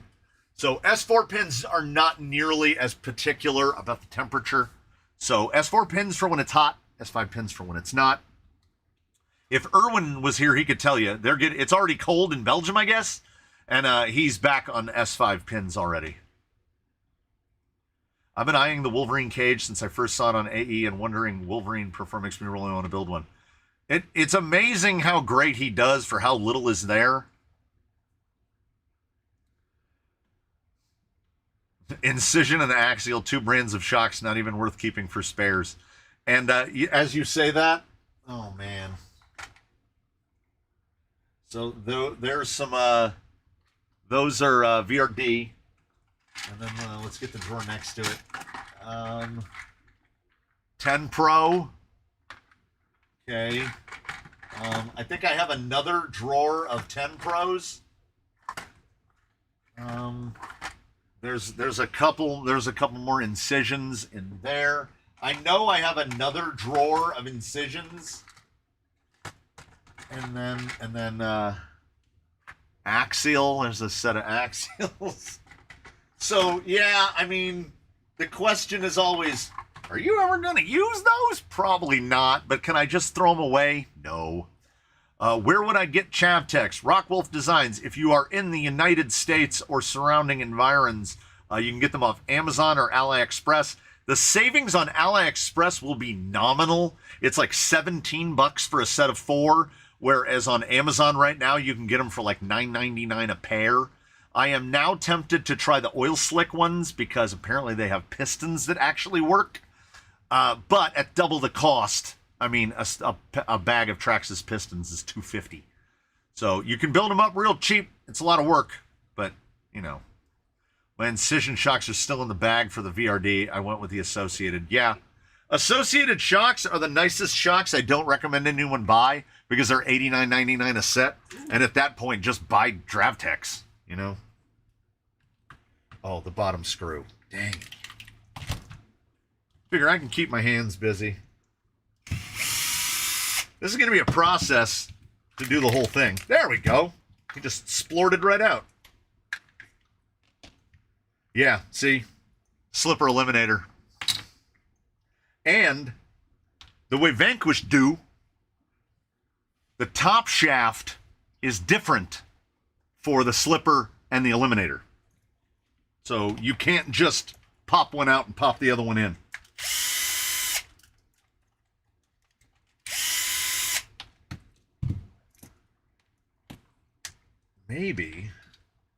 maybe if I get that pinion off, I can get this out without loosening up the... Well, I got to take the motor plate off anyway. I could just be pulling it apart. What are the Traxxas seals you use? I don't want to give you the wrong number. 2362. TRA 2362. That's big bore. Look at that. So, loosen that up all the way. No force of man nor beast can remove that gear from there. Thing is in there, but good. Do you still have Ascent shocks? No. They went out of here on a build. I built something and I rebuilt those Ascent shocks with Traxxas seals. Actually, it was a hub. It was an assortment, a sprinkling of different seals and pieces, and I ran them underslung, and I can't for the life of me remember what rig they left on. But it was one of the giveaway rigs went out of here on Ascent shocks. They worked fine. Oh, wait, I'm thinking. I can't remember. Was it the FCX? I don't think it was the FCX. I can't remember what I put them on. But no, they're gone. Aiming for 13 to 14 pounds. Nick will be able to use reds. He's going to be able to use Endura reds if he wants to, because I think 14 pounds will be in the range of those. Oh, yeah, we're going to have to make some pieces. So I'm going to get this gearbox apart, but we're not going to get it done. This is, please make this not hurt. There we go. There we go.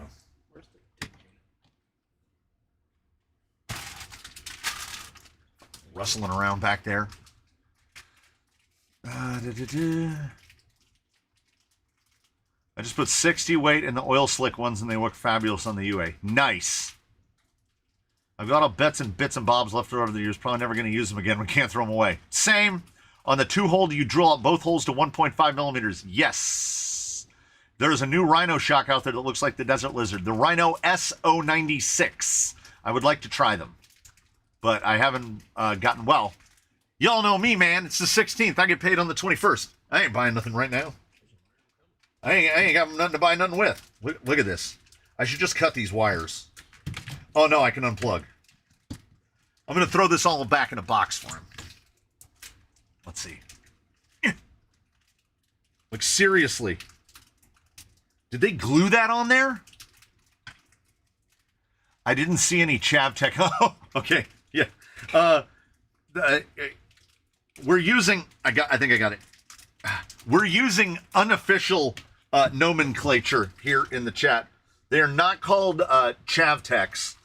If you just do an Amazon search for crawler shocks... let's see what the listing comes up as. They will be under the first one that comes up. AMK sells them, but they're a little more expensive. They're a hair more expensive. 75 to 115 big bore shocks, RC crawler shocks for 1/10 RC crawler LCG chassis, G-Speed V3 element. They'll be anywhere from $10 to $12 a pair, and you will get to play the roulette. You won't know if they'll come with clips or thread ends. But like I said, the 115s that I had over here were $9.99 a pair. So as long as they look like... We got to go back to this guy. As long as they look like that one.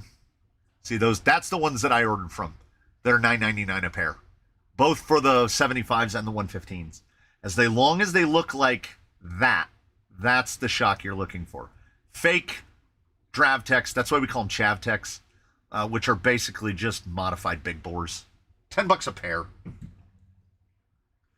Axial put the 10 Pro on sale for $100 off. They keep doing that. They work with no leaks. Yeah. Oh, yeah. 2362 and 2669. Yes. Yeah. Chavtex with 2669 pistons. That's what I use. Do you think maybe Brorb or Revolt will help you with 2.2 print files, so all you have to do is print them for tire tests? I hope so. My Ascent shocks I put on my original 10 Honcho. They were great. Oh, the Ascent shocks are left you over there. The the Ascent shocks are a world of improvement over the shocks that came on the Honcho. The plastic bodied ones, Those are some of, if not the worst crawler shocks you can lay your hands on. So I'm gonna pull this apart, but I can't put it all the way back together because they gave him a metal. You know what? I'm gonna look in the drawer. I might have them. They gave him a metal motor plate. Oh, that CVD fell all the way apart. Cool. They gave him a metal motor plate, but they didn't give him aluminum standoffs. And I'm not combining the two. I will either make some out of some old axial suspension links or out of some aluminum. And then I will, well, first I'll check the drawer. I might have a pair. Ugh. Greasy. I like when that much grease comes out of a motor. It's always a good sign. Ugh, it's so slippery. Why is it so slippery? So do you have to rebuild the gearbox to put the dig in? Yeah. Gotta take it all the way apart.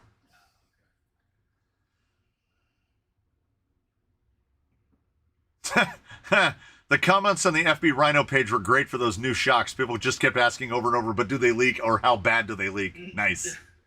I want to use the reds, but first I need to come out with a 155. Oof. Yeah, I don't know what you're going to do with a 155 for that. What is the gnat situation at night and any upcoming videos at night that you might want to divulge? Well, I haven't filmed anything.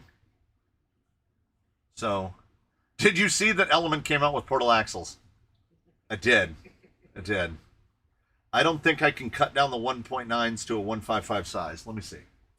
I think you're either going to be on 385s or 393s, I'm assuming. We'll call it, okay, so here's a grabber. These are 385 155s.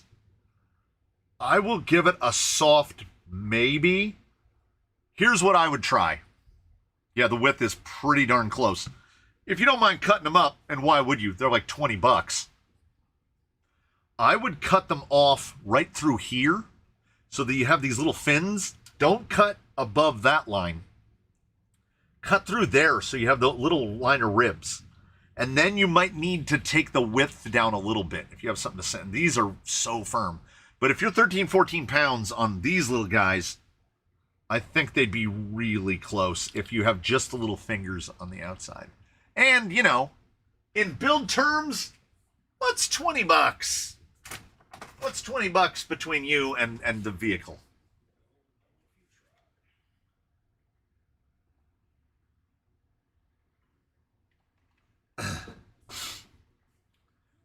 I want to try the Element portals because I want to see how the C-Hub actually interfaces, like how much of a hack it is or how much of a bodge it is. The 208 wide is really weird.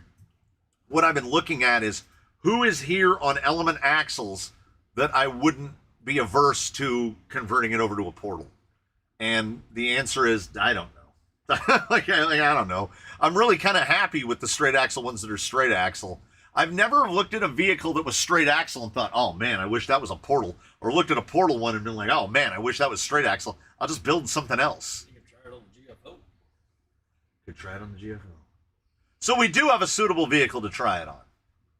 You put the Ascent shocks on the Willys. I did. That's where they are. They're on the Willys. And they work great on there. Bought a second TRX4 with dampers upside down. Should I put them on right way or keep them flipped? Keep them flipped. Flip works better. Oil leaks out slower, and you will lower your CG ever so slightly because now the shock body is unsprung weight because it's below the spring. YSKMLOLP is the brand of the shocks. Nice. Charisma makes a good pro shock. Is the 35 kg servo enough for a TRX4 with 250 gram tires? It is the bare minimum. The 35 kg, like if you're talking about the blue case, the Pro, the one that they're now calling the 45, is probably going to be your most economical option. That one costs about 40 bucks. For chassis mounted steering, I like to sit at around 50 kg because you got to fight the geometry. and 250 grams a corner going for that kilo of wheelos, there's going to be some weight. So that servo is going to have to work even harder to try to keep them in position while fighting against the torques applied by the motor. So 50 kg would be kind of optimal. Anything above that is just luxury. 35 kg I would call the bare minimum. So a Blue Case Pro would be great. Benedict Harry 115 for 11.98. Yeah, I think they're pretty much all the same. I've bought a bunch. All those companies, Benedict Harry and Kuwu and RC Huiwao and all those, they're just reselling. AMK, all of them. None of them make anything. They just badge and brand and ship them out. The Element portals seem like they may be a good mullet opportunity. I think that the Element portal and the Element platform is now the easiest mullet money can buy, because you can take an Element portal, put it in the rear, leave an Element in the front. Because they're center pinion, the ring gears are flippable. You don't have to change anything. You have a Stealth X in the middle with either 6%, 12%, or 18%. You flip it around to the front, so it's underdriving the front. So if you have 12% underdrive to the front and 33% in the portals, boom, you got 21% underdrive and a mullet, and you're done. You don't have to change anything. You just put that axle in the back. Done. Or you can put the 1223s. No, that'd be too much. That'd be too much. Yeah, that'd be way 1220. I'm thinking 1223s in the back, 191 instead of 133. Oh, that's a lot. I was trying to think if you could take the K&K, the 25%, and put it to the front and slow the whole thing down. I'm trying to think if you could get a mullet geared to like basically a portal rig. It would still be a pretty big split. You'd still be at like 37% split, I think, something like that. So yeah, the easiest way, 12% standard, the standard optional gearing from a Stealth X. Just flip it around, run it backwards, so that you're underdriving the front 12%, then underdriving the rear 33%, and you get 21% net. Ish.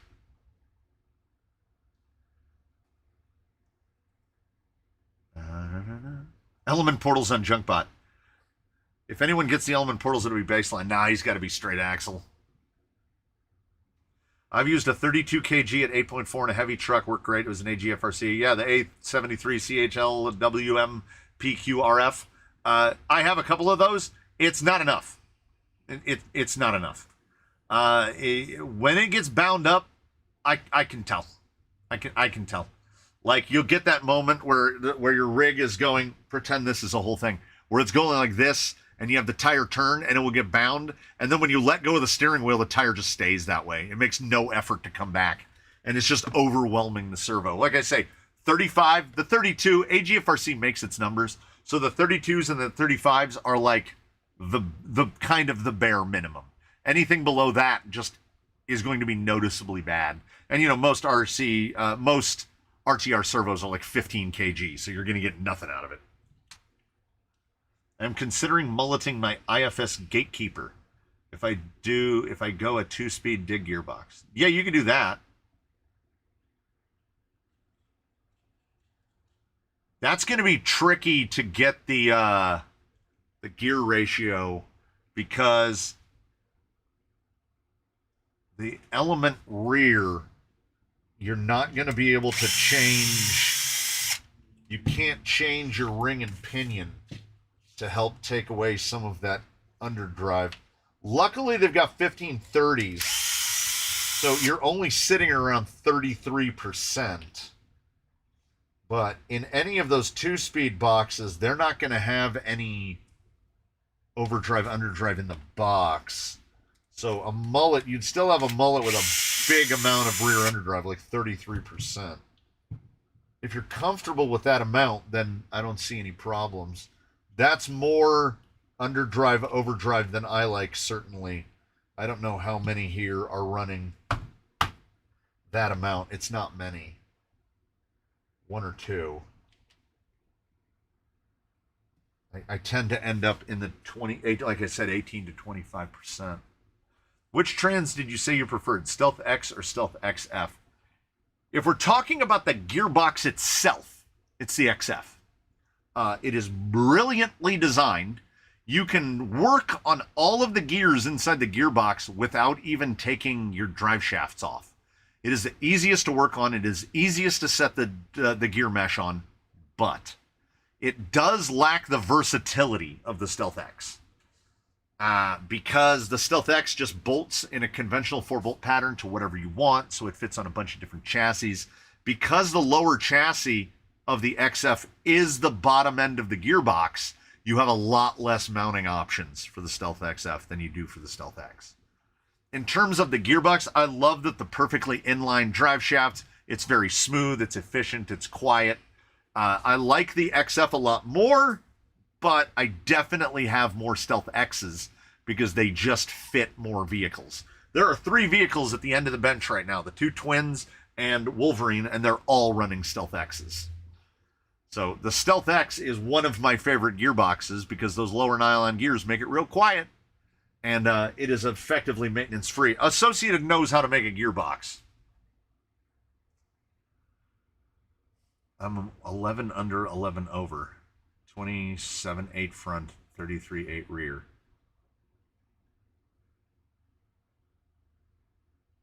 Yeah, that's what I feel like. Did I miss? Did I miss something on that? No, I didn't. But the guy with the guy that wants to do a gatekeeper, he can't change ring gears unless he goes to Diamond Pros, and he can't because he's got IFS. So he's going to be stuck around 33%. I will order the Endura Reds in the 475 and try to cut it down to the 419. Yeah, the 419 hasn't come out in the red yet. Antos asks, is the Fusion 2300 Pro better than the 1800 SE, or am I just spending too much for a TRX4? Okay, let me break it on down for you. The Fusion Pro is kind of the best buy it once, never think about it again power plant option, because it's all included. You don't have to mount an ESC anywhere. You don't have to do anything. It has the ultimate low speed control. It has the low speed control on par with Outrunners. It's got FOC. It's got all the stuff. But it does cost roughly twice the money of a Fusion SE 1800. The Fusion SE 1800 is an unbeatable value. I don't know if anything gives you as much of a return on investment as the Fusion SE 1800 or the 1200 at $69.99. So what I tell most people is this.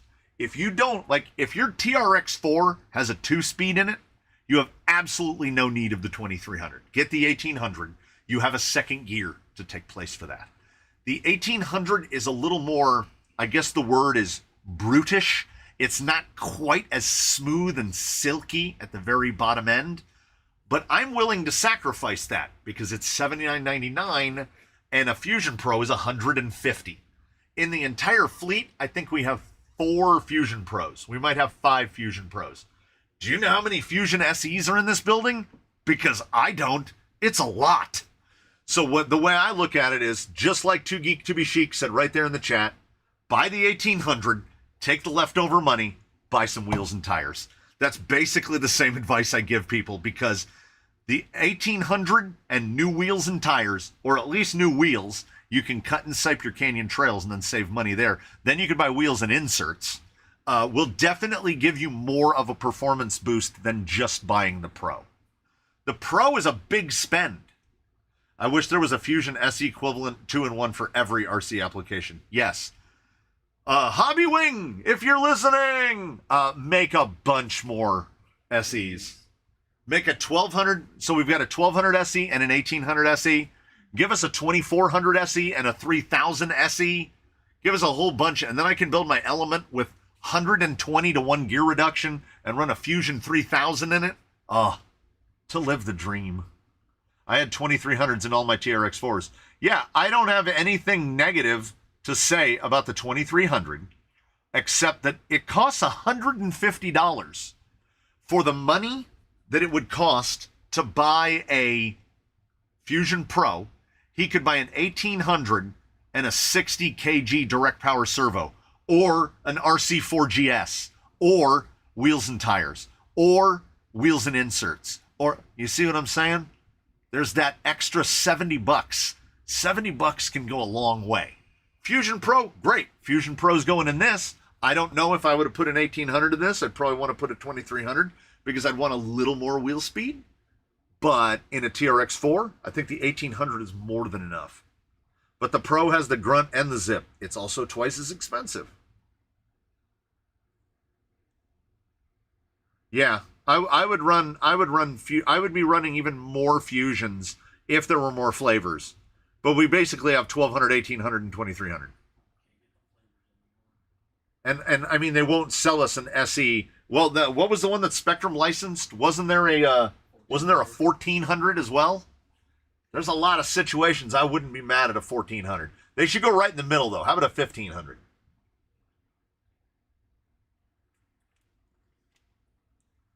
I'm finding them for under $100 at the moment. If you buy a Fusion Pro that costs under $100, that is a gray market and or black market. Or is he talking about the chassis? Okay, yeah. Anyway, if you buy a Fusion Pro for under $149, it is gray market or black market. If anything ever happens to it, Hobbywing will go, I have never seen that motor before in my entire life. So that is caveat emptor to the max. You will have no recourse if anything happens to that. Just so as you know. The $120 Endura SCX-102 chassis would be okay for the price of secondary regular camera choice.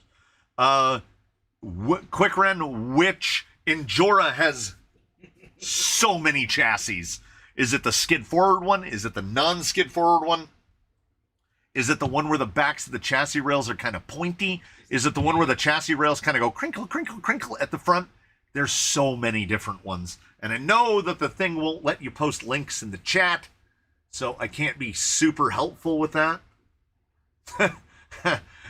To be chic, I hear it in Bobby Hill's voice. I don't know you! Every time. Every single time. It's the only way I can hear it. That's my person. I don't know you. I have 4 Fusion SE and 1 Fusion Pro. SE is the best value all around. I shudder to even think if I were to sit down and try to figure out how many Fusion SEs I have. It's so many. Oh, it was RS100 for this, right? Oh, yeah. Yeah, I'm going to have to make a bracket. I'm going to have to make a mounting bracket for the RS100. Not a problem. He means the R-built C-channel chassis. Oh, yeah, no. No, don't do that. Don't do that. Who asked the question? Quick Ren. Where you at? Put on the chat down there, like, where you are. You in America? Let me know. Let me know. Yeah, I would never advise anyone to go out and buy a C-channel chassis kit. Like, there's really no point. Particularly when you can get full-on LCG stuff with everything except axles for, under $100. Utah, that's all I needed to hear. If you're not in the Discord or on Instagram, shoot me an email at crawlercanyon@gmail.com. Hanging over there on the wall, I have a number of virtually complete chassis that are missing nothing but axles, and I can dig through a bin and find some axles that aren't great if you need axles, but they won't be great, but they'll be axles. And I can get you probably 75% ready. Like, I'll see what I can do gearbox-wise. If this is just a vehicle for a wife or friend rig, we can get you most of what you need, and I can send that up to you just to prevent you from buying an Amazon C-channel Endura throw-together thing. So, So yeah, contact me and we can talk about that. Killjoy got the crinkle chassis. Yeah, when you pull it out of the bag, the front goes boop boop boop boop boop. Yeah, you immediately knew what I meant when I said crinkle. The SCX-10-2 clone is okay, but definitely better to build something yourself. 100%. Yeah, 100%. My mate has a Fusion Pro, and the issue is where it's faster in reverse. Yeah. He needs to, as someone said, reverse the channel on the radio and then on the Fusion with the control card. Absolutely correct. Marco jumped in ahead of me. Have you used the Injora $45 axles? I think so. When I built the Raptor build is on a set of $50 AR-44 clones that the plastic is pretty flexy, but they appear to work just fine. Like they're not bad at all. Kind of the perfect axle for someone building like a friend's rig, loaner rig, that type of thing like that. Still takes AR-44 parts. They don't look offensive. All the parts on them are black. They don't have any like weird colored pieces. It's refreshing to see clone axles that are just plastic. Like they don't need to make everything metal because a lot of time they can't make the metal right. And I think that with the $45 plastic ones, I think they flex enough that everything kind of stays in alignment. Yeah, I have an intention to be realized hopefully sooner than later. We're gonna have a little talk in a video about these guys, about the offset Capra clones. We're gonna have a talk about those, because those will be in a semi quick review format because we've gotten a little bit of wheel time on him, and I figure I can say something. Best battery mounted front in TRX4 Amazon. Best battery front mounted in TRX4 Amazon, or what else? If your TRX4 has fenders, they have the little piece that goes right in between the fenders. That's the best way to do it. Otherwise, you can get yourself a piece of plastic. You can get yourself a piece of anything and just screw it to the C channels right in front of the servo and just slap your servo right there. I mean, your battery right there. That's pretty much where I run every TRX4's battery, is right there in front of the servo.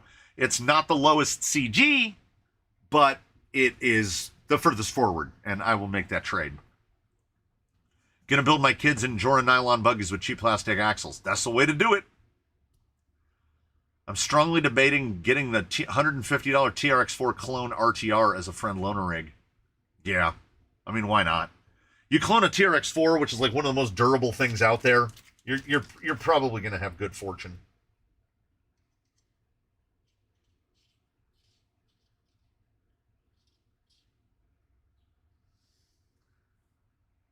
What? Eh? You don't understand though. Why would that be adjustable? I'm actually gonna have to read the book. This is my first time. Oh, it has a supplemental. Oh, it has a supplemental for the H10. This is my first experience with the dig for VFD because nobody buys this. Nobody buys this. It's $100. It's crazy. Is the 10-2 deadbolt an okay crawler to buy? No. No. If you like the body, buy the body. But everything about that deadbolt, even the re-release, is basically 10 years old. Like, it's going to come with those terrible axial shocks. It's going to come with the diamond hard plastic gearbox. If you want a deadbolt, buy a deadbolt body and put literally anything else underneath it. Anything. Buy a base camp builder's kit and put a deadbolt body on it. But please don't buy a deadbolt. Trying to put the poor guys at Vitavon out of business. Denoive. Yeah, there's really nothing wrong with plastic. Irwin, it's an H10. Oh, there it is. It's an H10. Deadbolt should be a $200 RTR at this point. Yeah, tops. Oh, and it's also going to have that Tactic 3000 radio. Oh, good Lord. I don't know if there's anything redeemable about the what is sold in the deadbolt. If transmission is installed in vehicle, remove drive shafts. Remove hardware at skid plate. Remove hardware at motor plate. Yeah, we've been there. Remove this shaft. Not required. Oh, yeah. Yeah, that's this one. I would hope that we don't use that one. So this is a non-review of the dig. Gear flipped with pin locator at back. Got it. Got it. Now see, this is where, so this is the dig unit. This is the relevant real deal. This is the real deal. This is a Hertz dig. And as I keep pointing out, does the base camp have front suspension problems? No. Yes and no. Yes and no. Yes, in that in the initial releases of it, they hadn't fixed the panhard mount on the axle, but in the kit, they did. So you don't have to worry about breaking your panhard mount on the axle. Before, you could just shear your panhard mount off. They went to double shear. So this, I give it a lot of grief because it's $100, but the retainer for this guy, like, look at that machined piece of stainless for that. And then the retainer, instead of the little slippy set screw that they use on the clones, this thing uses a full-on through pin to attach the dog, which is the way it should be. And beyond that, not only is there a pin to attach the dog, but I hope I'm threading the right piece in, but the output is hex. So there's no way that's going to slip in the locker. Like, there we go. You can't deny that the parts are well built, but my God, do they make you pay for it.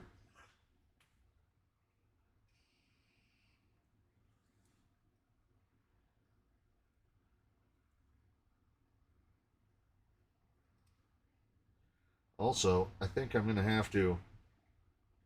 They didn't quite nail it. I was talking up Vanquish there for a minute, and now I can't.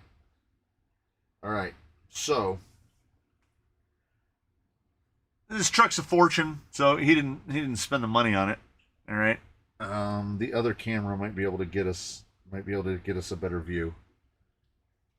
Camera 2. All right, we'll see if we can zoom in close enough to where you can see. All right. Can we see down the bore? Okay. Do you see the little glimmer of silver down there? Down the bore? Little glimmer of silver? What is happening is, maybe we can show, maybe if I caliper it, we can see it a little closer. Okay. Let's see. So from that, there's a machine, there's a land that the slider sits on. So I would call the center of that bore,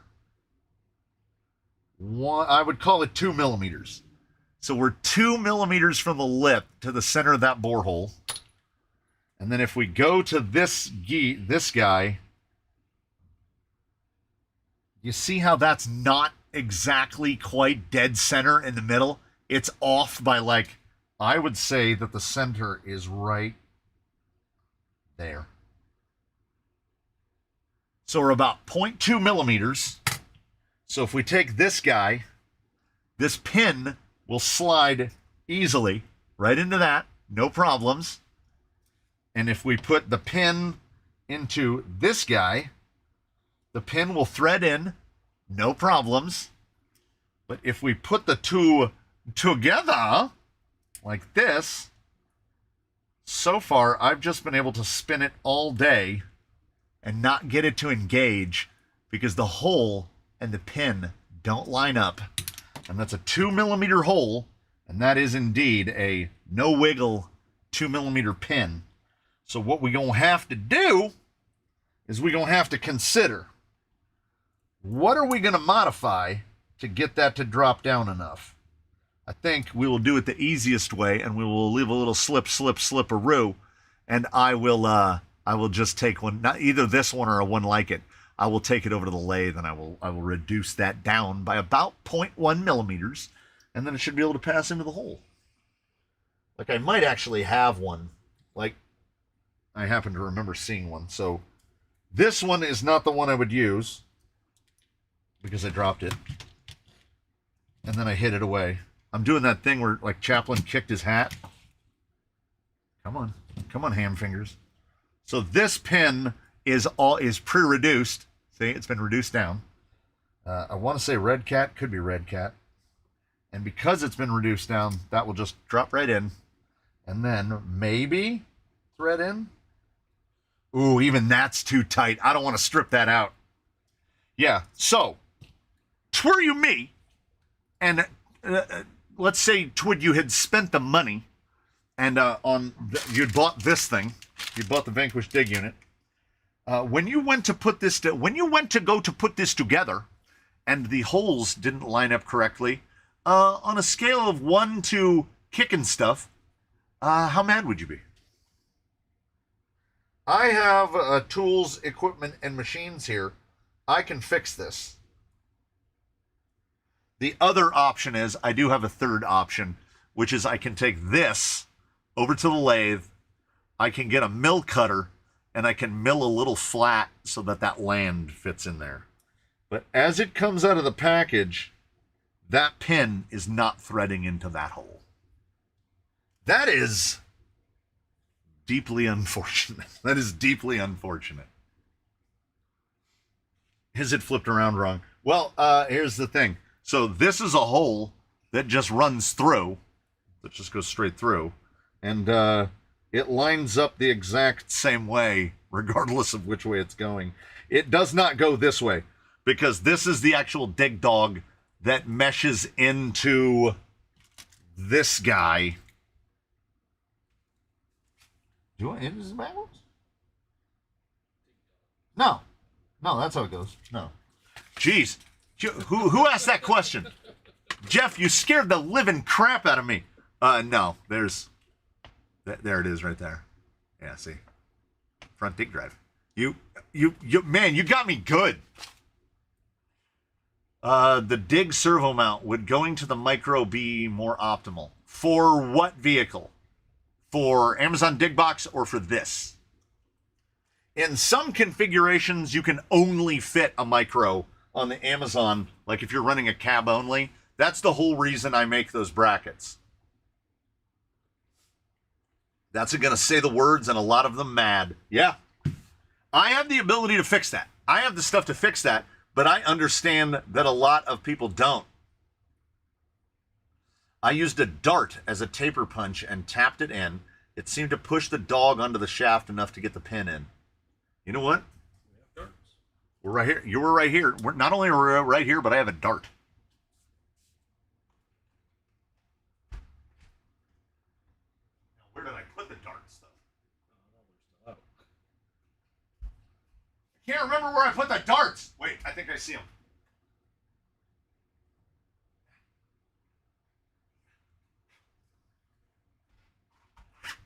Let me guess. This dart thing's empty. Nope, it's got a point on it. Ha ha! I found most of a dart. I found most of a dart.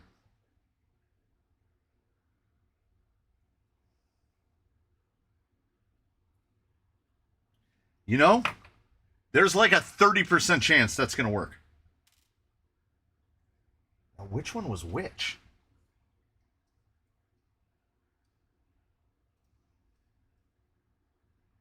No. But it's possible. You know what? Let me just try another one. Maybe a 2mm pin, maybe a Traxxas pin, will have a little more bevel on the snoot. Because this one has a real rough edge on the front of it. So let's try a Traxxas pin. We can try anything before we get to machining. I made my own bracket for micro dig, and yes, it works for cab only. Yeah, that's what I do. I prefer micro dig for that. Micro dig for this is going to require me to make a bracket. No, it just doesn't line up. This one doesn't line up at all. even pressing down on it as hard as I can, I can't get that pin to enter that cross.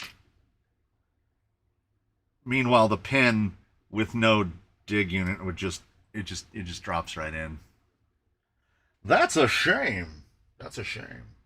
Because that's difficult for me to fix in the environment that I'm currently standing in. And sure, pin and bearing are fully seated. Oh, really?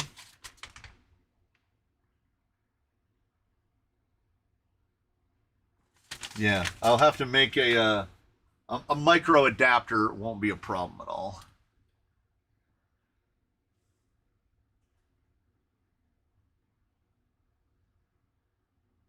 Emery claw. Well, like I say, this pin is reduced to 2.2. So maybe if it was reduced down to 2 millimeter, but we're not talking a lot of wall when you're talking about these. So the others are definitely 2.5 millimeter pins. And when I try to thread this thing in, I can feel it binding against the body. Like I get about half a thread in and it just meets maximum resistance. So yeah, I'm not going to do that. I don't want to strip that out inside that dog, because if it's not affixed, maybe do I just need to run a tap through that? Is it just bad thread? I don't think it's just bad thread. I can't get this thing to go though. I will tell you that. It's a little rough. But no, it should go fine.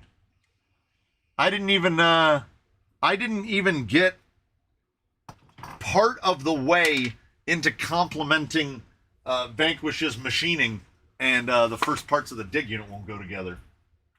So, it taught me a lesson.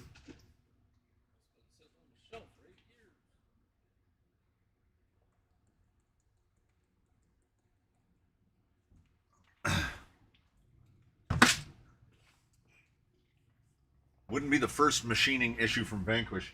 This is the first, like, I installed a real deal Vanquish dig unit on a cobbled together box for Toothless. Here, just a basically an Amazon sourced box with a real Vanquish Hertz unit on it. And it worked fine. It went together fine. So if I actually... not addressing this right now is probably actually great, because the best way, the least destructive way will probably occur to me. So my guess is that when they drilled the hole in this, they drilled the hole too low, because it appears that the hole in the other one is in the right place. So I will probably take a little bit off of the... No, they definitely did. I don't know if camera 2 will get in tight enough, but you can see there's the little shoulder on the cylinder, but there it is. Get a background behind it. The dog itself, see how it's up higher? It comes up just a little higher. Those should be flush with the hex in the center. So I should just take a little bit off of this plate. So it says, I'll try to do it with the mill to this size. It's probably a common-ish size. It's 8 millimeter. Yeah, I've got an 8 millimeter end mill. So I'll just mill that out, and I've got to mill out. So I have to mill an 8 millimeter hole. Wrong camera. I have to mill an 8 millimeter hole, 0.4 focus, 0.43 millimeters deep. And then this thing will line up, and then we can put it together, and then it can have dig. Is over and under drive for a TRX4 a good upgrade? It's really expensive here in Sweden. Antos, look on AliExpress. Here in the US, AMK makes them or distributes them, and you will find an overdrive underdrive pair that is the 1035 and the 1134. And over here in the States, it's about $30. If you try to buy the Traxxas gears, it's basically not affordable. It'd probably cost you $100 to put the underdrive overdrive in. Oh, Braden Paddlebug. We're losing everybody early this Friday. People got stuff. Could just counterbore the dog side against the flange. Yeah, that's. I forget about the delay. That's exactly what I'm gonna do. The gold dig box I have isn't smooth. It usually doesn't engage the case and just binds, and the dig still works and bends in the servo mount, and then it binds. Okay, so here's what you need to do. At the back, right here, this one is not guilty of it, but many, many, many of the Amazon dig boxes are. See the depth of the screw? See how the screw is well down below the dog? I have seen many an instance where the Amazon ones, the screw is coming out like one thread out of the dog, and it just ruins the performance of the dig box. Which is why I say, if you get any of the $30 dig boxes off Amazon, immediately take it apart, throw all of the hardware away, and replace the hardware. Do that. Also, a little bit of dry lube, like even just the little powdery graphite in the dig section will help. Also, make sure that the front part, like how Vanquish, the part that won't fit, this part just uses a set screw with a microscopic, I think he uses a 0.7 millimeter hex wrench for it. Make sure that is seated all the way down towards the front. If it starts to slide off the shaft, again, the dig doesn't start to work so good.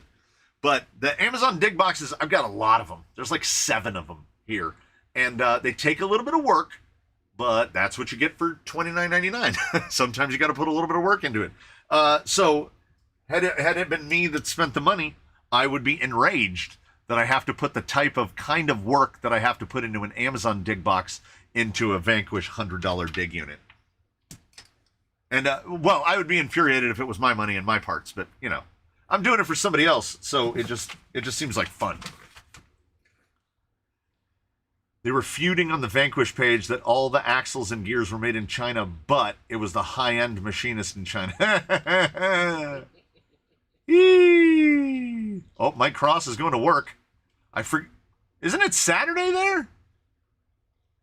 The thing I like least about Element axles is what Element stated as their selling feature behind the axle steering. Hard to get things working on anything but stockish geometry. Just flip it around to the front.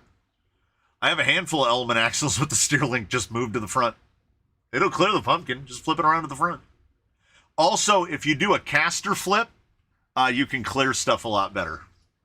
Which is clock your C-hubs so that you're running the tie rod above the knuckle instead of below the knuckle. You get a lot more steering. All I'm doing is watching the stream and removing the little metal washers from the fake drabs. Yes. And ready to make Stromboli. Isn't Stromboli the guy that sold Pinocchio to the Donkey Island? That's all that it clicks in my head as. I'm here and angry at VP already. I mean, you know, as they say, what are you gonna do? I don't know. What are you gonna do? Well, I can cut that zip tie. I mean, I was hoping to at least just get the gearbox put together. I've got the gears. I've got the underdrive stuff. The hardened gears. Was hoping to throw that together. And Vanquish was like, guess what, brah? We have made your stuff not right. Oh, the words layoffs has been mentioned by management. The economy!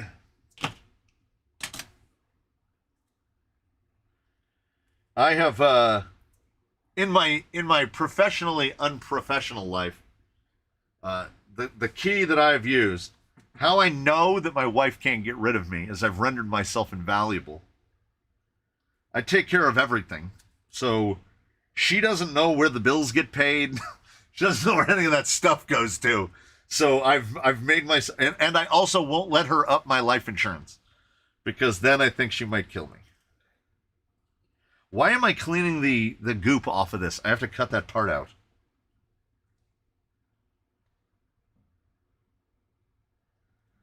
Oh, there we go. There we go. There we go. We're getting there. I'll just make a big old bracket. What I would like to do, and by saying that, I mean I hope I will do, is I would like to make a big old bracket to hold that RS100 and then mount the receiver right next to it so I can lose this little front plate, which will just clear up more room inside the chassis, the JC chassis.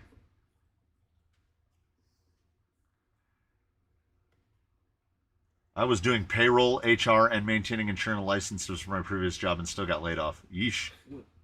Codependency is the glue that binds marriages. 100%! What is it called when a hostage falls in love with their captors? Stockholm Syndrome. And then you've got, from the Aesop Rock line, something, Stockholm and Lima in flux. The Lima Syndrome, and I didn't know this was a thing.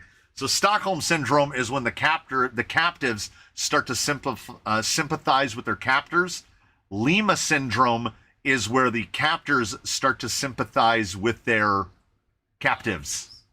So I think every marriage is Stockholm and Lima in flux. Not to cast marriage in too negative a light. Did you order a set of the Element portal axles yet? No. It's okay, I can't afford Vanquish. I mean, you know.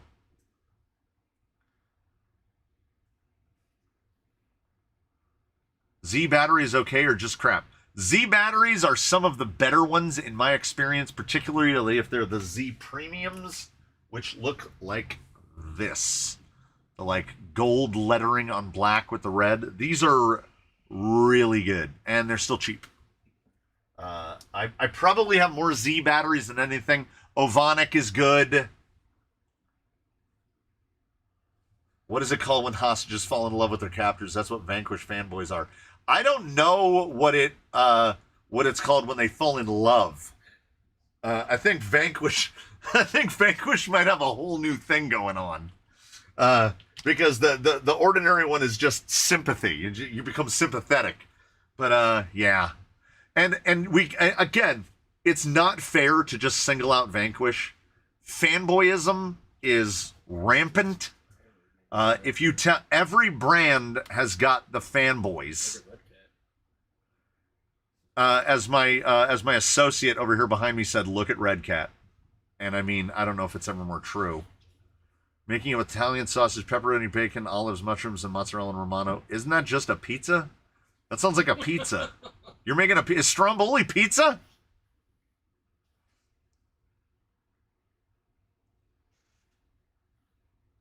What are we building? Well, we're kind of futzing with an optic, but I've been stymied by Vanquish because I would have to leave the stream for about 5 minutes to machine that plate.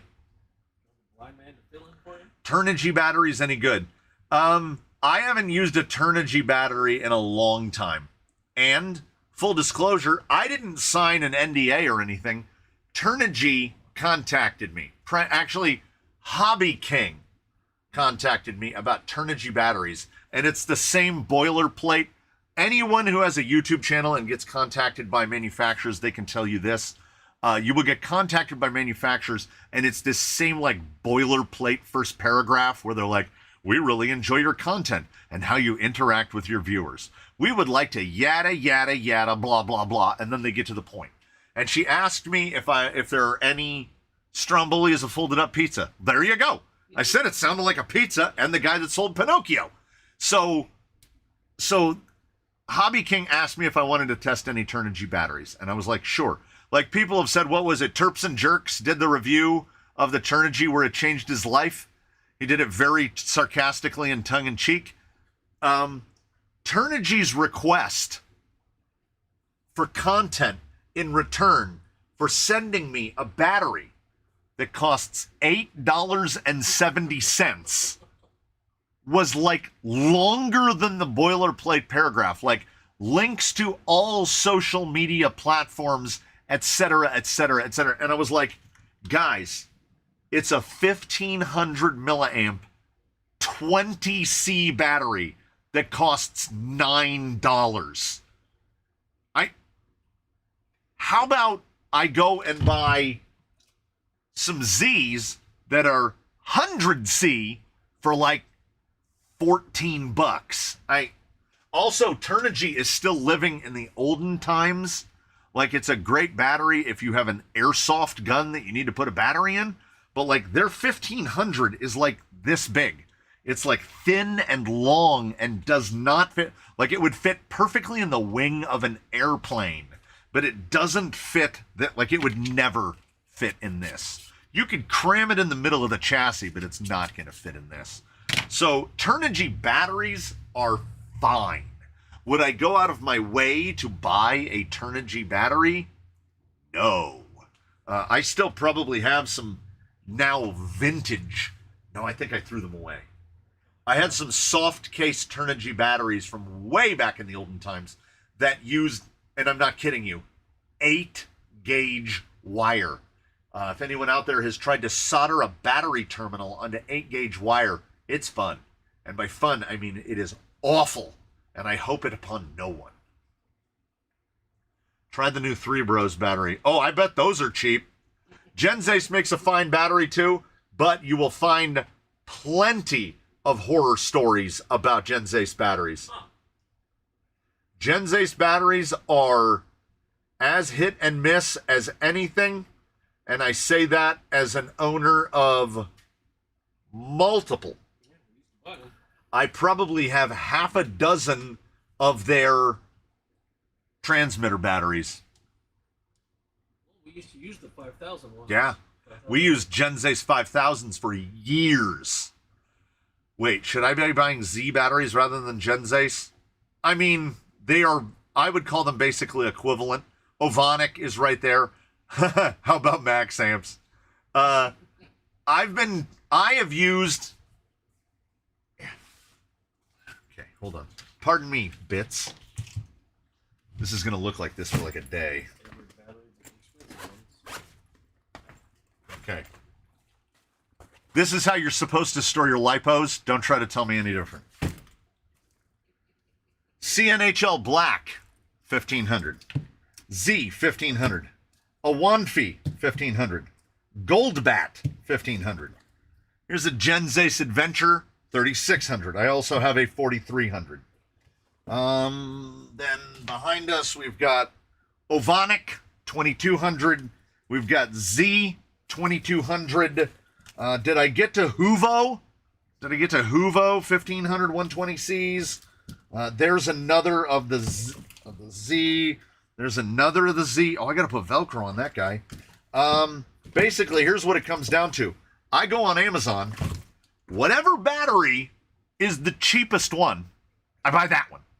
Like, whatever's on sale at that time, I buy that one. Whether that be... Now, of that group, I would say that these, the CNHL Black, have been the least dependable. Because if I can show you some side by side, and I have cameras.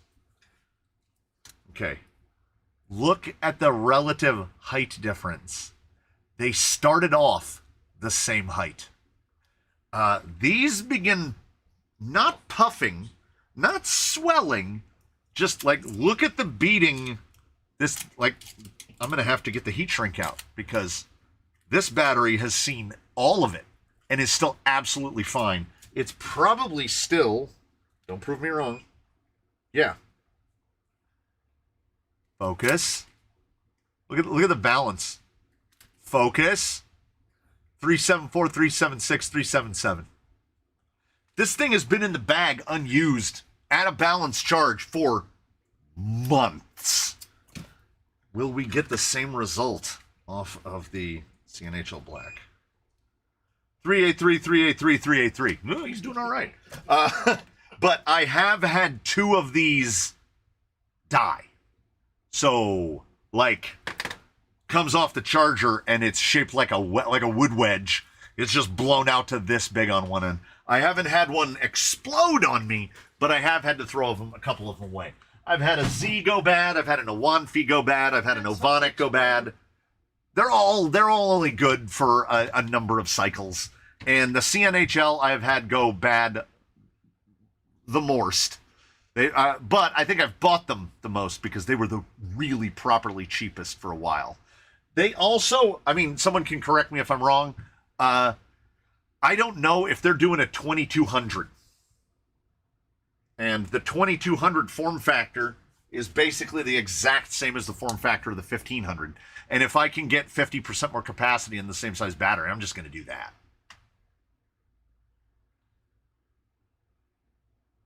£5 each is how I ended up with 4 654S batteries from Turnigy. That's how you do it.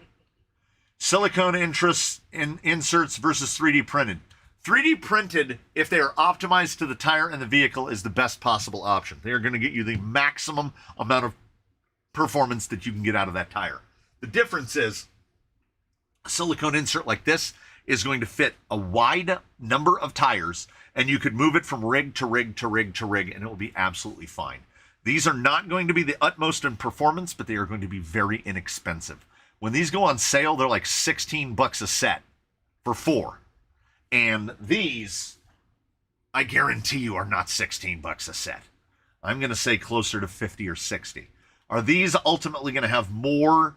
Is the top level of performance going to be higher than this? Yes, this is going to be higher. But you're going to pay for it.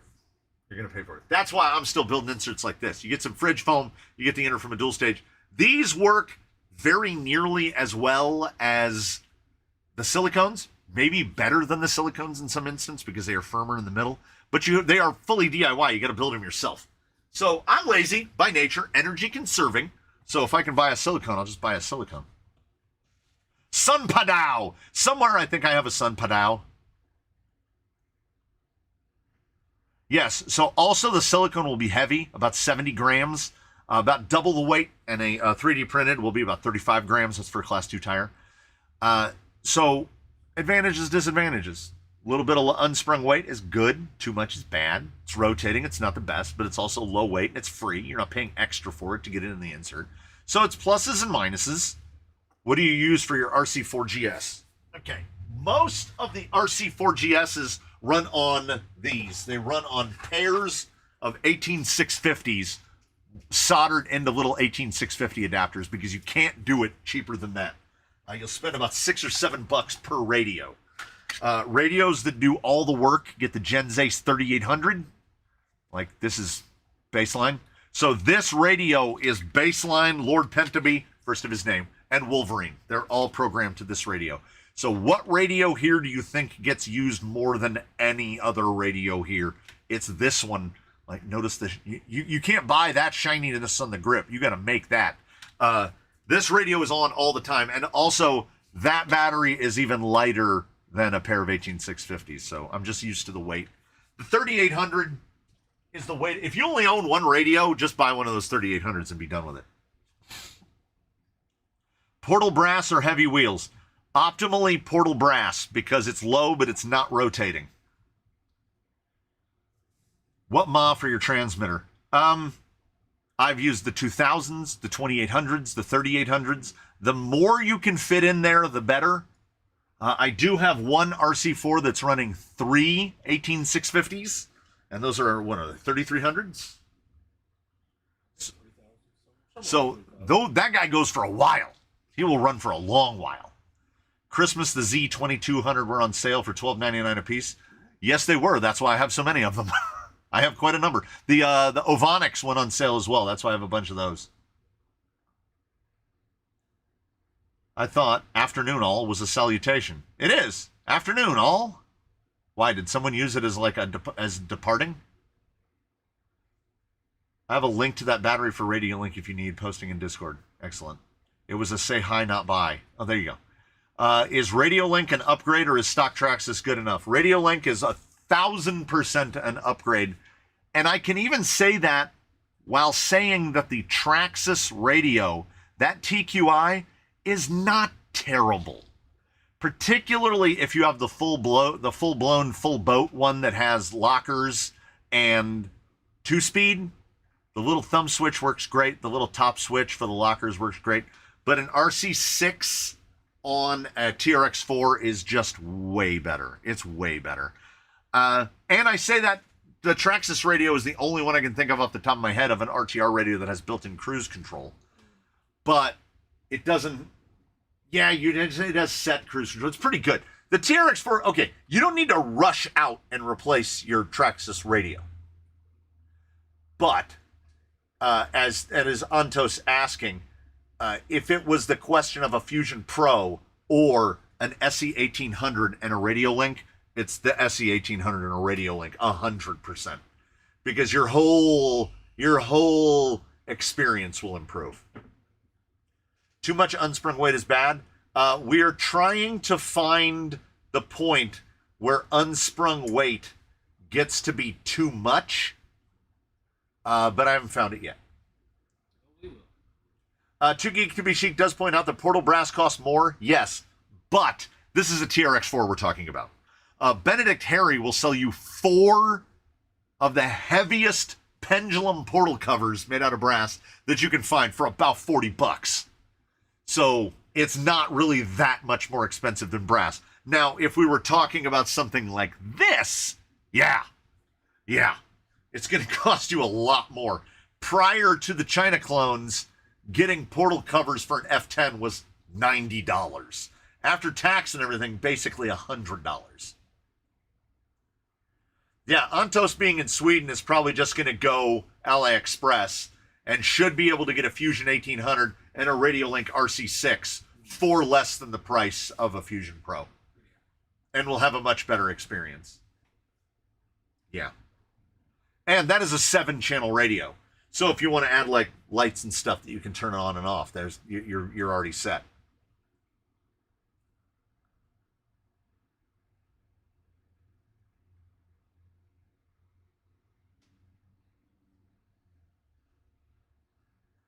You guys are always going to buy any gun you want for 2 reasons. No party is going to mess with gun laws, and there would be a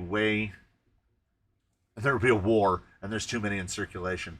It's like closing the gate after the horse is already bolted. Yeah, I mean, we don't do politics here, but the Second Amendment is there to protect us from the government. So the idea of the government trying to take away our guns when the Second Amendment is there to defend us against any threats, foreign and domestic.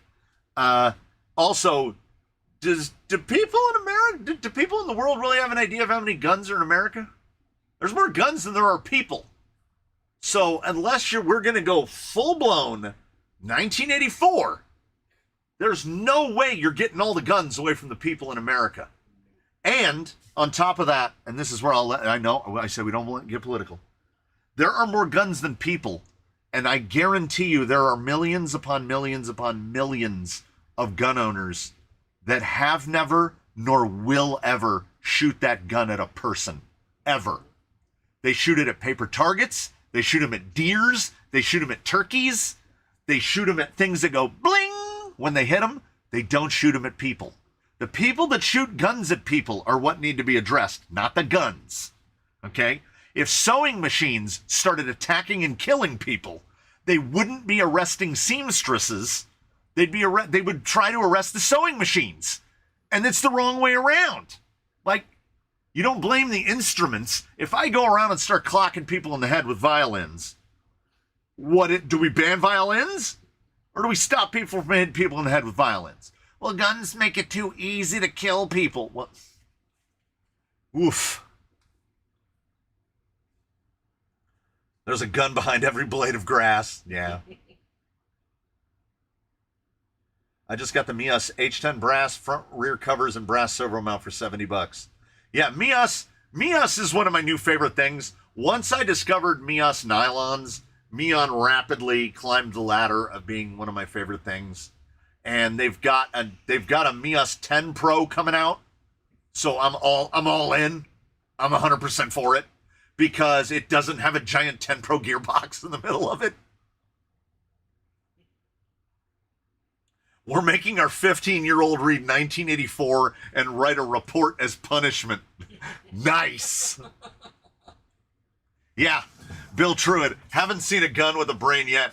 I want to say it was Nico Ortiz on YouTube, where he's doing one of those react videos where it's talking about how AR-15s are dangerous and have killed all these people and what, and he goes, huh, and he jumps up and he like does this very dramatic running through the house, and he opens the closet and there's an AR-15 leaning up against the back of the closet, and he goes, whew, still there, hasn't like broken out and tried to kill anybody. And that's true. A gun has never, well, I can't say never. One might tip over and nope, a gun has, I will say it, a gun has never killed anyone. Not on its own. Somebody might have left it loaded, cocked and unlocked, and it fell over in the closet and shot a bullet through the wall and hit somebody on the other side of the wall. Is that the gun's fault? There is someone that would make the argument that that is the gun's fault. A gun is a thing. Dual cardan axle shafts. Anyone have these or tried? They are an answer to a question that is asked in the real world, in the 1-1, where they have a lot more realities to work their way around to get steer angle. Of all of the dual, I want to try the Mias dual cardan set, because I don't see how physically, unless they've built new knuckles and new boxes, I don't see how they're going to get the tires to physically turn more than they already do. I think at the most, they'll just get less camming at the extreme, but they're not going to get past that like high 40s, near 50-degree steer angle. Like when I see double cardan, I want to see 60, I want to see drift car steer angle on the front of my rock crawler, and I don't think we're going to get there. Not without redesigning the whole front end. And then the question is it worth it to redesign the whole front end to get there? I don't think it is. It was the victim's fault for being in the way of the bullet. The last car accident I was in, I'm sorry, what do they call them now? TC, traffic collision, because an accident implies no one was at fault. In the last traffic collision I was in, I was rear-ended while not moving, and I was on the shoulder. I had swerved to dodge a car and got rear-ended while on the shoulder. And the first question the cop asked me was, why didn't you avoid the collision? I almost strangled him. I was holding my crying 2-year-old son in my arms at the time. So, why didn't you avoid it, he said. Well, is that a what? 1.5. What's next? Butter knives? Well, over in the UK, knife crime is all the way up there. And in America, I want to say blunt objects still lead. Like they try to trump up how many people get killed by guns, and drunk drivers kill like 20 times as many people. So obviously, we should ban cars. I mean, like, I don't know. You can't please anybody any of the time, apparently. Guns are an easy target, no pun intended. Because drunk drivers killing tens of thousands every year, you're not going to make those people stop drinking. They tried that once before and that really didn't work. You're not going to take people's cars away, because if there's anything that the Americans will defend almost as vehemently as their guns, it's their cars. So these are questions with no answers.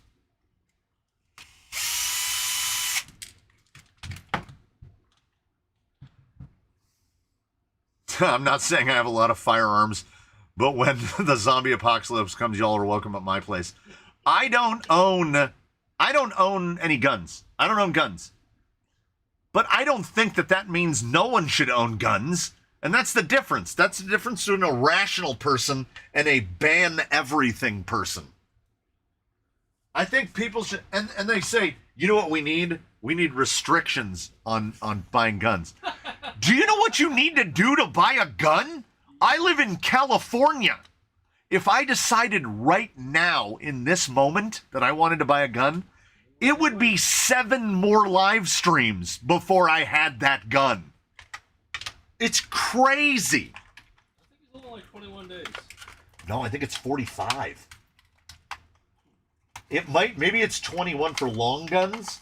I know for a while, shotguns, you could just go in and buy a shotgun. You know, the deadliest gun. No ballistics.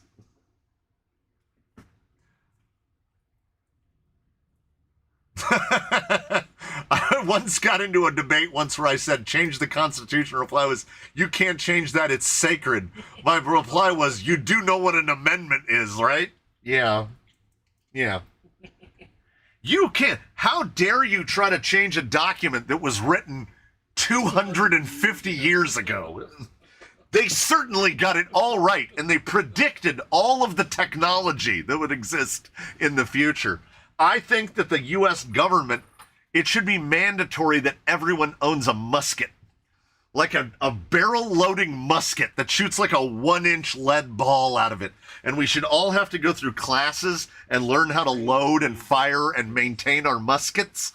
And people would really develop a different appreciation for everything. It's like I think every single human being should have to work either retail or food service, even just for one day. You would change the way people behave across the entire planet. If they got to be on the receiving end of what a real asshole customer is like, people's entire demeanor would change. You would treat service people differently. And yeah, people are always the worst. What's the worst thing? People. Zombie knives are legal in the UK in the sense that tonight it says zombie on. I saw a video on that and I thought, honestly, I thought that was fake. I thought I was like being trolled, the zombie knives. I also thought that people getting arrested by the British police for saying mean things on the internet, I thought that was fake, but it turns out that's real. Really? You guys might be in 1984. That is the reason that healthcare will never be government funded. The healthcare will never be government funded because the government can't run itself. You try to put healthcare in the hands of the government? Oh my God. Oh, you need an eye appointment? Well, we can slip you in 2027. Like, it would be the worst thing to ever happen. The government can't run it. That's the thing. Look at the VA. Yeah, look at the VA. Ask anybody who has to deal with the VA. Vehicular homicide is a much lighter sentence than murder, just saying. How about this? If you want to kill somebody, I'm not saying you should. If you want to kill somebody, you need to incept that person. Convince them to become a cyclist. Get out on the bike. Wait until they get into the habits of riding the same courses every day and every week, and then just go out there and just plow them with your car. Run them completely over.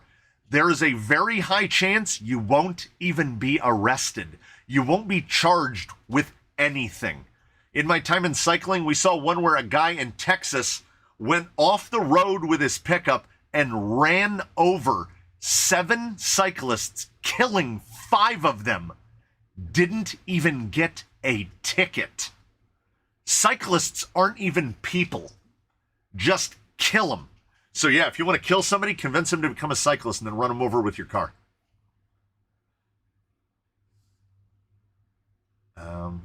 Double carbon refers to constant velocity and full scale. It says it won't increase drive shaft angle over a single joint.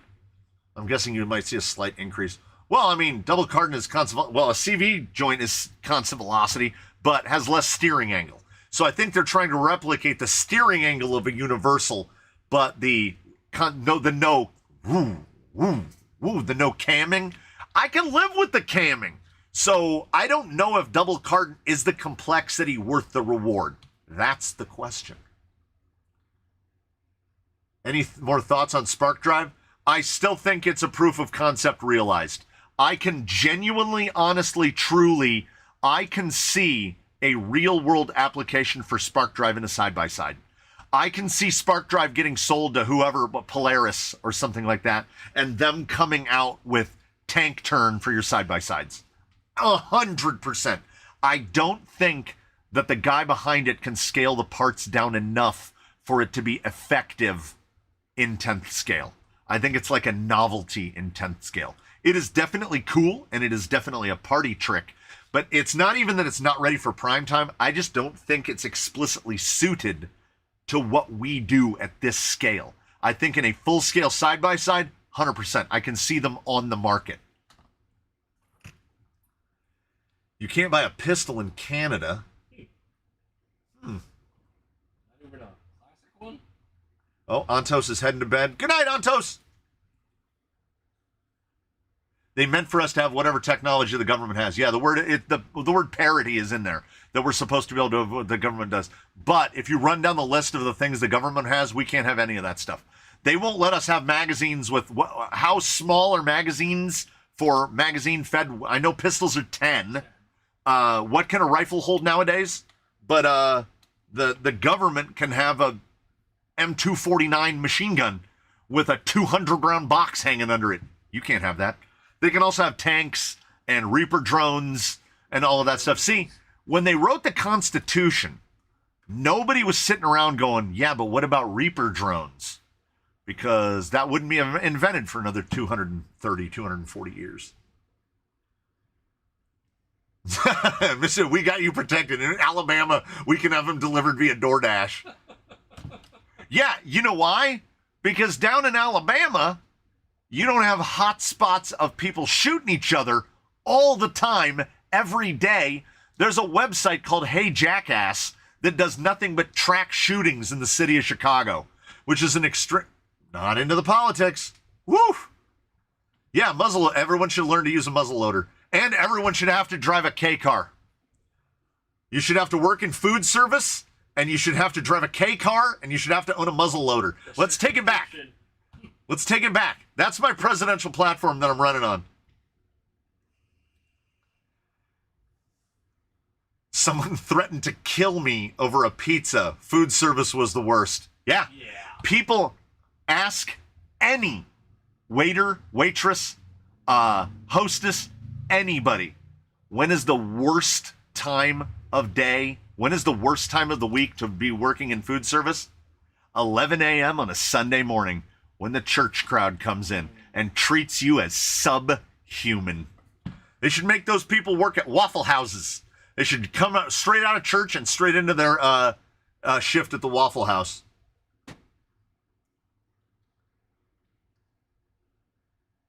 They think they're coming to prosecute us for what we say here. Wild. There's no record of it. If the government has to pay for injury from car wrecks, do you really think they're going to let you drive your 2,000 horsepower 73 Pinto to the shop for a bottle of milk? No. There's going to be the government approved list of cars, and they're all going to be terrible.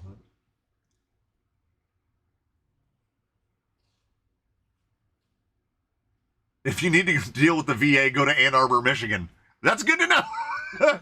a mere 2,000 miles, and we're set.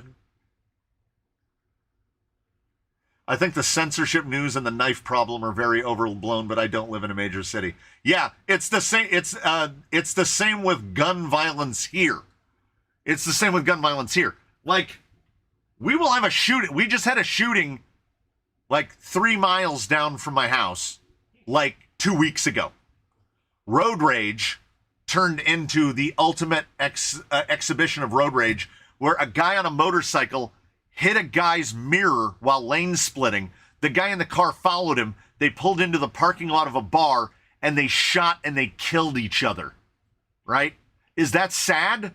Well, yeah, the guy in the car had a 2-year-old and a 5-year-old kid in the back seat.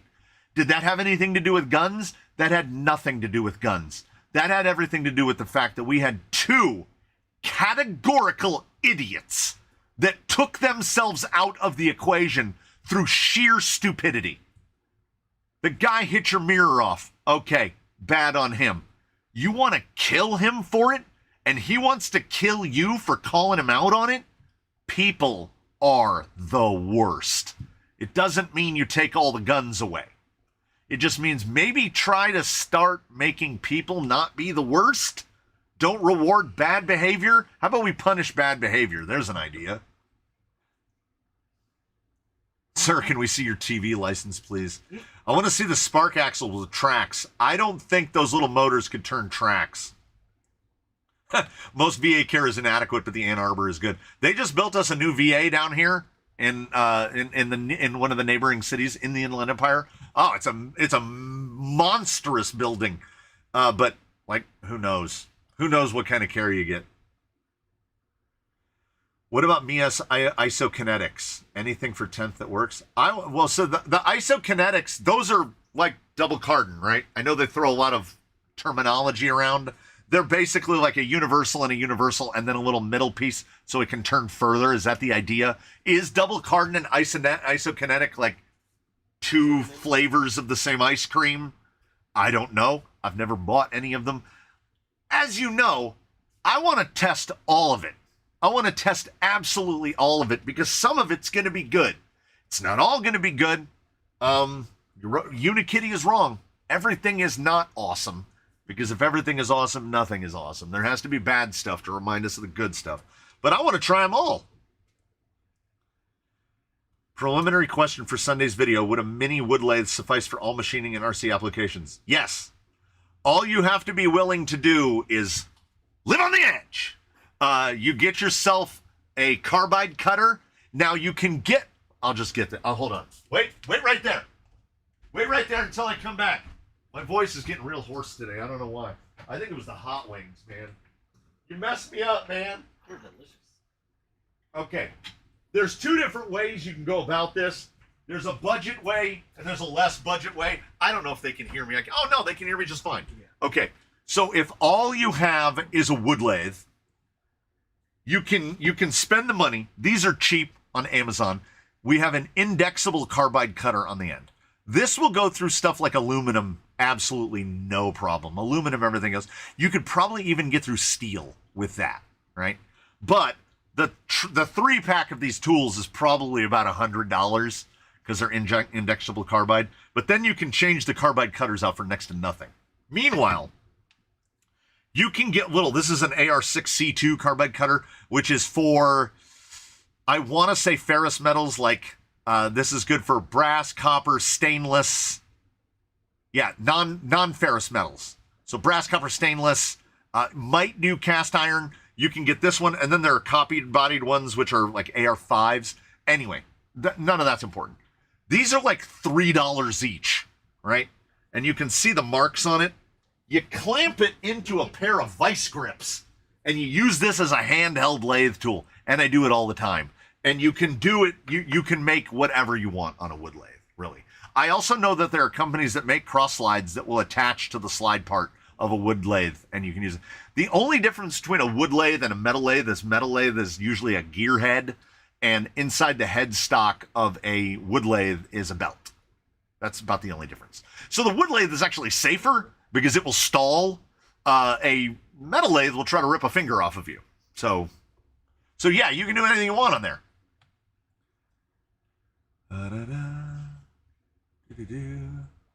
TV license, okay, isokinetics. My 40 cal Glock holds 13. Not in California. Don't let them know. Don't tell them. You can buy military vehicles if it doesn't destroy the road and you can drive it on the road. Yeah, well, people find, there's a company that refurbishes deuce and a halves for sale. But that's not what we're talking about. Like, I want to buy a Bradley or an Abrams tank. And they're not going to sell it, and I think they should. I think you should absolutely be able to buy an Abrams tank. And then you're going to find out that an Abrams burns, what is it? Is it $6 in fuel per minute? No one can afford an Abrams tank. No one. I don't care if you would have to be a billionaire to afford a tank. It's just like a helicopter. When you find out what a helicopter costs, if you see a dude climb out of a helicopter and he owns that helicopter, that dude is rich. It's thousands of dollars an hour on a helicopter for maintenance, fuel, all the stuff. Who does this? I guess it's the same people that live in like $18 million houses down by the beach. I think a K car qualifies as cruel and unusual punishment. It would make the latte in one hand, cell phone in the other, lady driving her, Yukon XL Triple Max, it would make her drive a little different. It really would. So everybody, 66 horsepower, manual transmission, the size of a June bug. We need to change people. And on the religion side, everyone should have to read all the religious documents that are covered by that religion. 100% mandatory. You got to read the entire King James Bible, New and Old Testaments, all the way through, and then you'll get to the end of it and go, well, that was wild. That was a wild experience. No more cherry picking. Oh, man. Oh, it jumped so far. Oh, I'm so far behind. If the pin doesn't line up, I spun mine around to the other side and it worked. Mine on this one, the hole is perfectly centered and it's not angled. It's just too low. It's about, and this was too high and this was too low. It's about 0.2 millimeters off center. I can, like I say, I can fix it in 5 minutes and I will. But I can't install it anyway because I have to make a dig bracket to put this in here. This is for full-size servos, and this is a micro. Which is what I would have done anyway. I would have put a micro in it as well. Church people are so nice. Straight from the church to the Waffle House. Hey, Dustin wouldn't have thrown out 10 free ones. Instead of prison time, make him drive a K car. Live in a K car. You can drive any car, any type of power, old man, beat up, weird, whatever in Ohio. Yeah. No rules.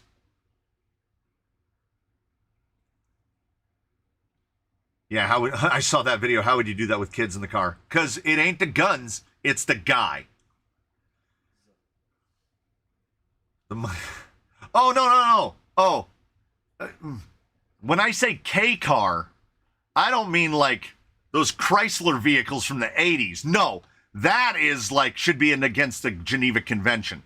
I mean the classic cars in Japan, KEI, K cars, where when you're starting off and you have the beginner sticker on your car, you're only allowed to drive these cars that are either front wheel drive or all wheel drive. They have 66 or fewer horsepower. They're usually 1 liter engines. So like Daihatsu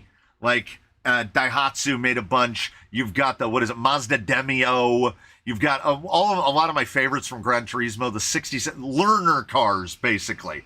Like in Europe, correct me if I'm wrong, Europeans, when you get a motorcycle license, you have to start with a little motorcycle and then get a bigger one and a bigger one and a bigger one. That's what we should have to do with cars as well. But instead, this is America, land of the free. So you're 17 years old, your parents are rich, you step out of the house and for your birthday, they brought you a Tesla Model S that can do 165 miles an hour and does 0 to 60 in 2 seconds. You don't know how to drive. You now drive a 6,000-pound rocket. That's the problem. Or a Lincoln Navigator. Or a Lincoln Navigator.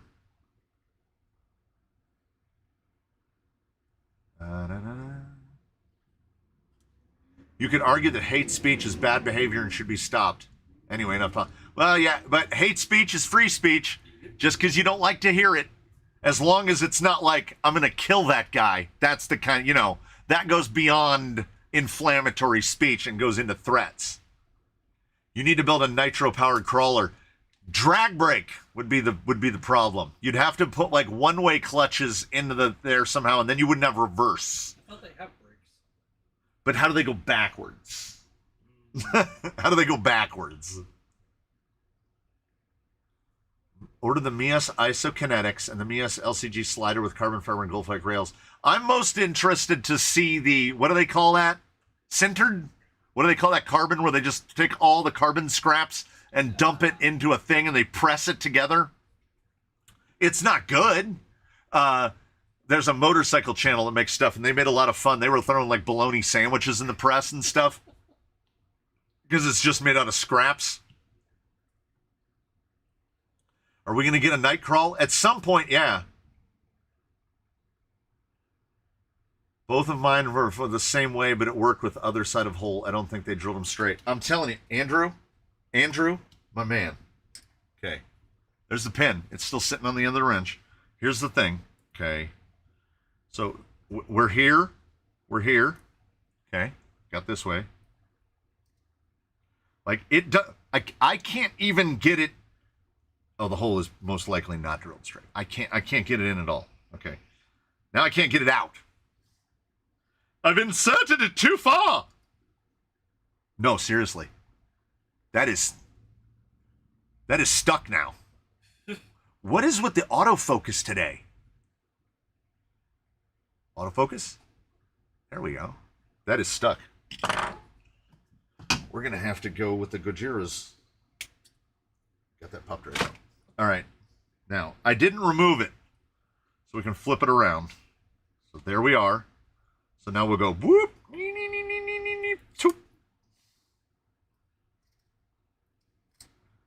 I'd be happy now. Now I will say. Oh, hold on. Wait. No. I can get one thread in, and it gets really hard to turn. And I do not want to break that thing off in there. I really got to try to catch up with chat. I've fallen so far. But you are correct. Mine is not just drilled, or that one, Mr. Woodham's, is not just drilled too low. It is drilled off center as well.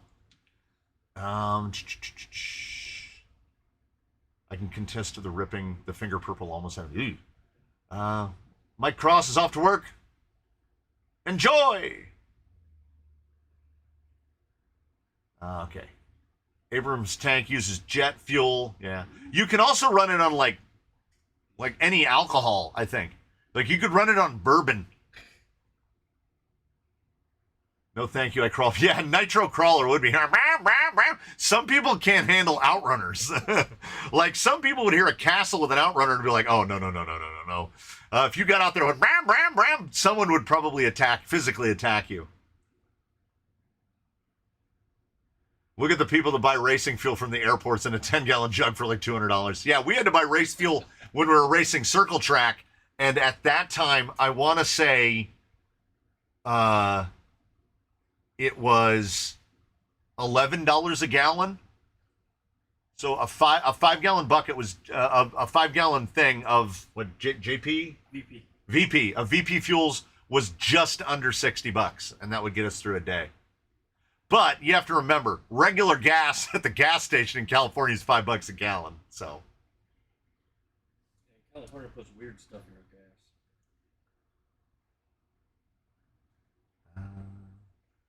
So did you forget about the 65-turn brush motor with the 4S LiPo? You know I did. You're an Element guy. I just really want to know your opinion on the new Element Portal Axle Kit. You're going to have to go back and re-listen to the beginning of this. I was ranting on it very early in the beginning. I don't know if I can rant on it again. It's one of those things. There's a pros, cons column, an imaginary pros, cons that come to the Element portals because for every good thing, there's a bad thing. I don't know. I do want to try them, though. There's a good 3D printed bracket for the optic dig on Cults. I will have to look at that. 24 to get your full motorcycle license. Yeah, key cars are 660 cc. That's what it is. I thought it was a liter. My first car was a land barge. I had a guy, one of my best friends in high school, his first car in high school was a 1977 Oldsmobile Cutlass Supreme, and it was orange with a white interior, and it was the size of a planet. You could tell that it was a car that was originally a 4-door, and they converted it to a two-door. The doors were like 16 feet long. The hood, you could have landed a helicopter on the hood. It was the biggest thing. And then it died, and he bought a Daihatsu Charade. And if you've never seen a Daihatsu Charade, Google it.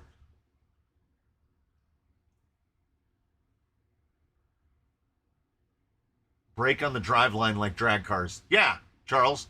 But how do you go backwards? How does your nitro car do reverse? Because we use reverse. I mean, hey, there's automatic comp points. You can't reverse in a nitro. There's no reverse. Learned on a 1974 Pontiac Parisienne. That's a type. Forged carbon. That's the word I was looking for, forged. You can get a 3-speed transmission with reverse. For nitro, I did not know that. Do you have anything to? Do you have to do anything to the new oil slick shocks? I'm gonna. You know what? We will see after the 21st. I'm gonna order a set. I went to order a set and then I cheaped out and I bought the gold ones instead. I really wanted the oil slick ones for Wolverine, so maybe I'll get the 115s in oil slick and then just have those gold ones that fit nothing else. But that's the kind of decisions I make. Well, let's back up in case they don't work as well. Nitro is $50 a gallon now. How many hours is that? Oh, I got to the bottom. Almost any other speed controller when an outrunner motor works better than a noise related than Castle. 100%. Anything. I joined, I just missed it when you were talking about the portals. I just got off work. Yeah. There's pluses and minuses for sure. Like, they haven't done anything bad, but they haven't done anything innovative either. And that's the part that I'm disappointed by. They took new C-hubs and they slapped them onto existing element axles. So instead of 1085 hex to hex, they're 208 hex to hex.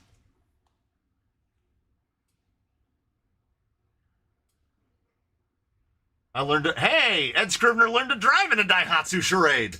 1.0 liter 3-cylinder, yeah! LOL, the Cutlass was a midsize. I'm not kidding. You could sit down in the back seat and just stick your legs straight out like that and not touch the back of the driver's seat. And it was that white Naugahyde interior. It was amazing. My two-wheel drive petrol buggy goes into brakes when you let off the throttle, so the options are there. Yeah, but also you have power curve. I mean, I know every real-world rock crawler is gas-powered. I don't know. Maybe somebody's got a full-size electric crawler out there. But electric just has all the advantages. Maximum torque at 0 RPM is a serious advantage for the stuff that we do. Oh, Swamper says that they've seen someone do a nitro-powered crawler. Yeah, so in my entire RC history, I have owned a Offna Pirate 10 monster truck. That was the only nitro-powered vehicle that I've ever owned. And I got it to run decently for like 1 tank of gas. And then it was just a constant fit. Constant. It was non-stop issues. Doesn't want to stay started. Doesn't want to shut off. Doesn't want to idle right. You give it too much throttle and it stalls. And I was like, you know what? It basically, it was frustrating enough that it basically made me stop RC stuff for about 6 or 7 years. Until the Slash showed up. And that hoovered me back in. It's been Traxxas over and over again pulling me back in. We could put full-size skis in the trunk. We have an area here. There's a spot. It's not really a mountain, but they call it Little Mountain. And that Cutlass got a flat tire coming down Little Mountain. And we could hear it. Like it made the so we got off to the side of the road, open up the trunk, take out not just the full-size spare, but the spare had the matching wheel, the matching mag wheel that was on the car. Change it out, put the tire in the trunk. The entire drive back to his house, which was probably 20 minutes, you could hear that tire in the trunk going, just leaking. When we got back to his house and opened the trunk to take the tire out, it was still leaking air out because it was probably like a 275/75, just a mass of rubber. They don't, for a lot of good reasons, they don't make them like they used to. They really don't. I learned to drive in a Chevy Cruze, but now I do drive a manual square body Chevy. Chevy!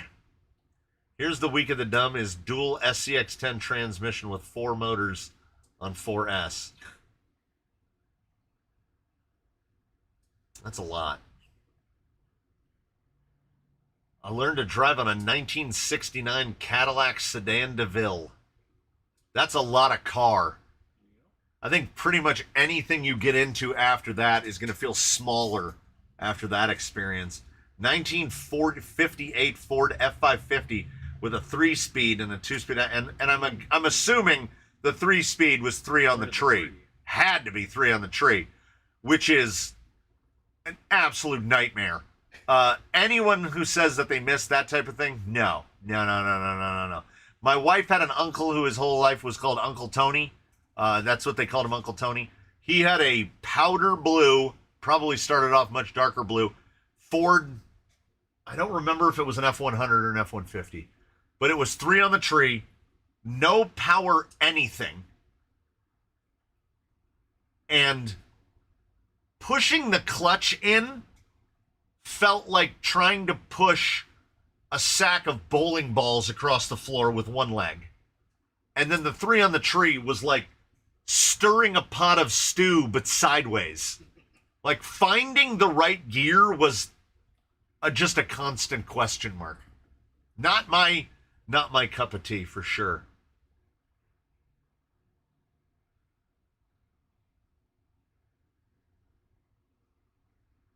My first car was a 190D W201, and it was slower than any K car. You had to take a run up to overtake trucks and hope you'd make it before your exit. Yeah. Well, Europeans do have those tiny cars. It's 1968 Chevelle. Yeah, I did not get to learn to drive in a cool car. The first car I ever got behind the wheel of was the driver's ed car in driver's ed, and I want to say it was a mid-1980s Ford Taurus, the Jelly Bean one, with 2 steering wheels in it. That was the car I learned to drive in because I went to one of those driver's ed courses because I didn't go to a big enough high school to have driver's ed in it. And I didn't want to do the provisional license thing, so you went to driver's ed and you did your thing and you got your license. And you have to have X amount of hours of signed off hours of driving, at least at that time. I don't know how it is nowadays. I've had my driver's license too long. And I got all of my driving experience in one day. I had never driven a car. Ever. And they put me in a Ford Taurus, and the driver's instructor was seated in the passenger seat, and he said, "All right, make a right. That's how you learn to drive." It's the equivalent of your dad throwing you in the pool to learn how to swim. That's how I learned how to drive. And by the end of the day, I was on the freeway, and I was taking everybody in driver's ed class home, and the instructor was asleep in the passenger seat. So on my first day, I had never driven a car. I drove a Ford Taurus for 7 hours. There's got to be like a law, right? There's a law against that. But, I guess there wasn't, because that's how I learned to drive. And then my first car was a manual.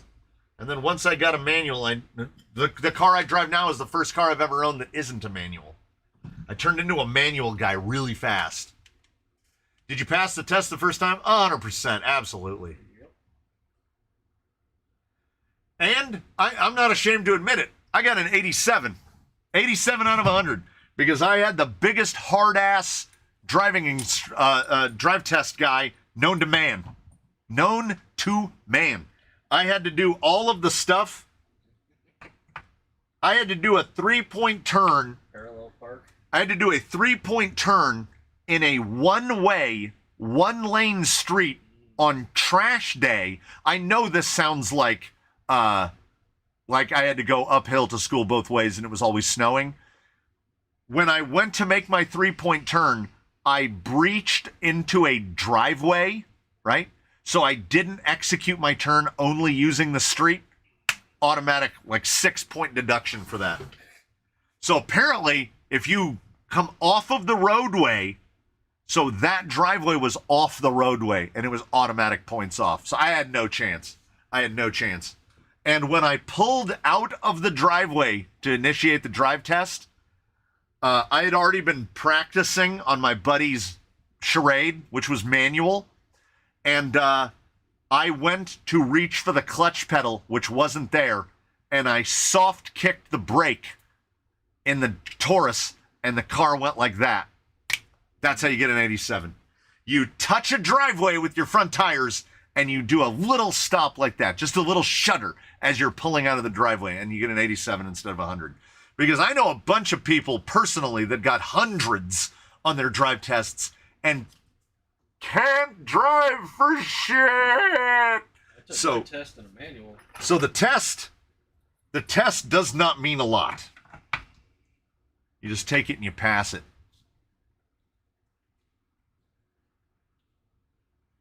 Started to learn driving at 12 on the back roads. We were bicycle folk, so it was bicycle everywhere. Oh, how far away is that thing? 7-8 miles? Not a problem. I'll ride my 20-inch BMX down there that has one gear. 87 out of 100. You guys get a score. I just got a you passed. Oh, no, it's pass-fail here. It's 100%. If your score is below a number, you fail. Yeah. A lot of people in the United States do not pass their test on the first try. Yeah. I drove for the first time with no help at 8 years old, sitting on a pillow. No. Up until like maybe 10, 15 years ago, 90% of all cars were manual. Then automatic started getting more popular, and not 90% new cars are EVs. It's basically all auto. Yeah, it is very difficult to find a manual transmission now. Yeah, the little tap of brake that spilled the instructor's coffee on the dash. Yeah, it would have upended his coffee, so boom, points right off. Braking, excessive braking, or I can't remember even what it was. 65 was pass in Cali, yeah.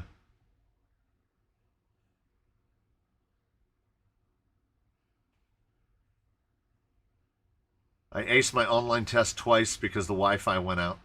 I also passed the driving test 97 out of 100. Yeah, I know plenty of people that got, like I say, got hundreds. Yeah.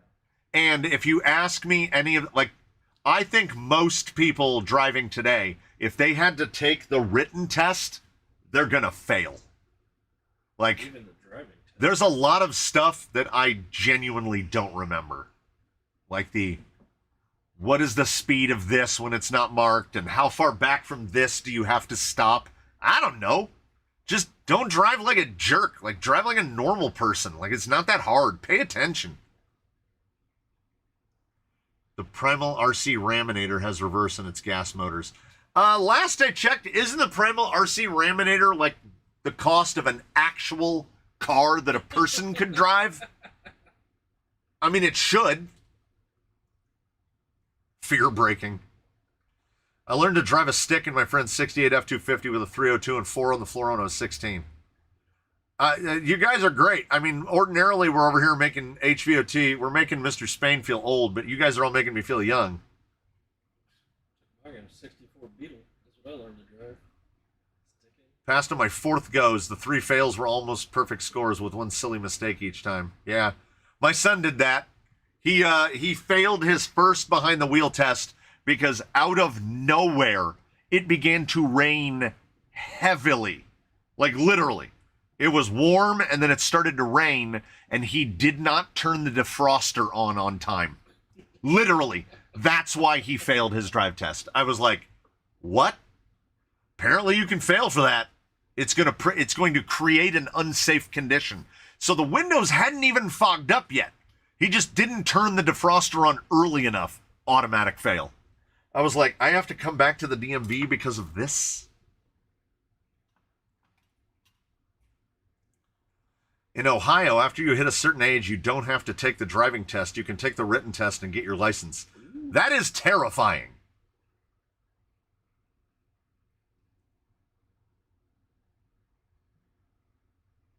I should go to Ohio and get a driver's license. I passed my driver's license test first time, both times. Nice.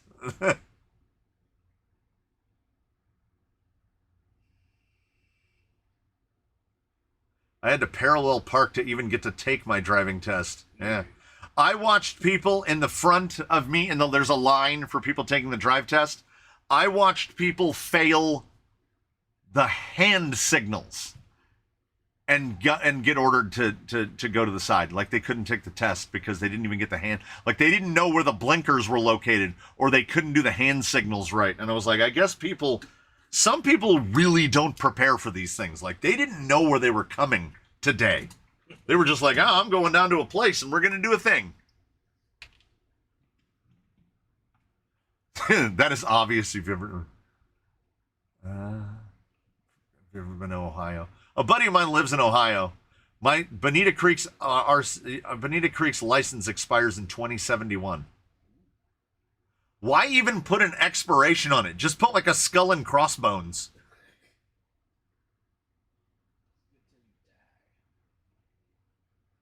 I live in Michigan. We fear going to Ohio. I think everybody fears going to Ohio. At least that's what it's starting to sound like. I took my driver's test in a snowstorm. Definitely. Tell me you're not from California without telling me you're not from California. My daughter is 21 and my son is 15. We're in a race now to see who gets their license first. That's the thing. I was just talking about this.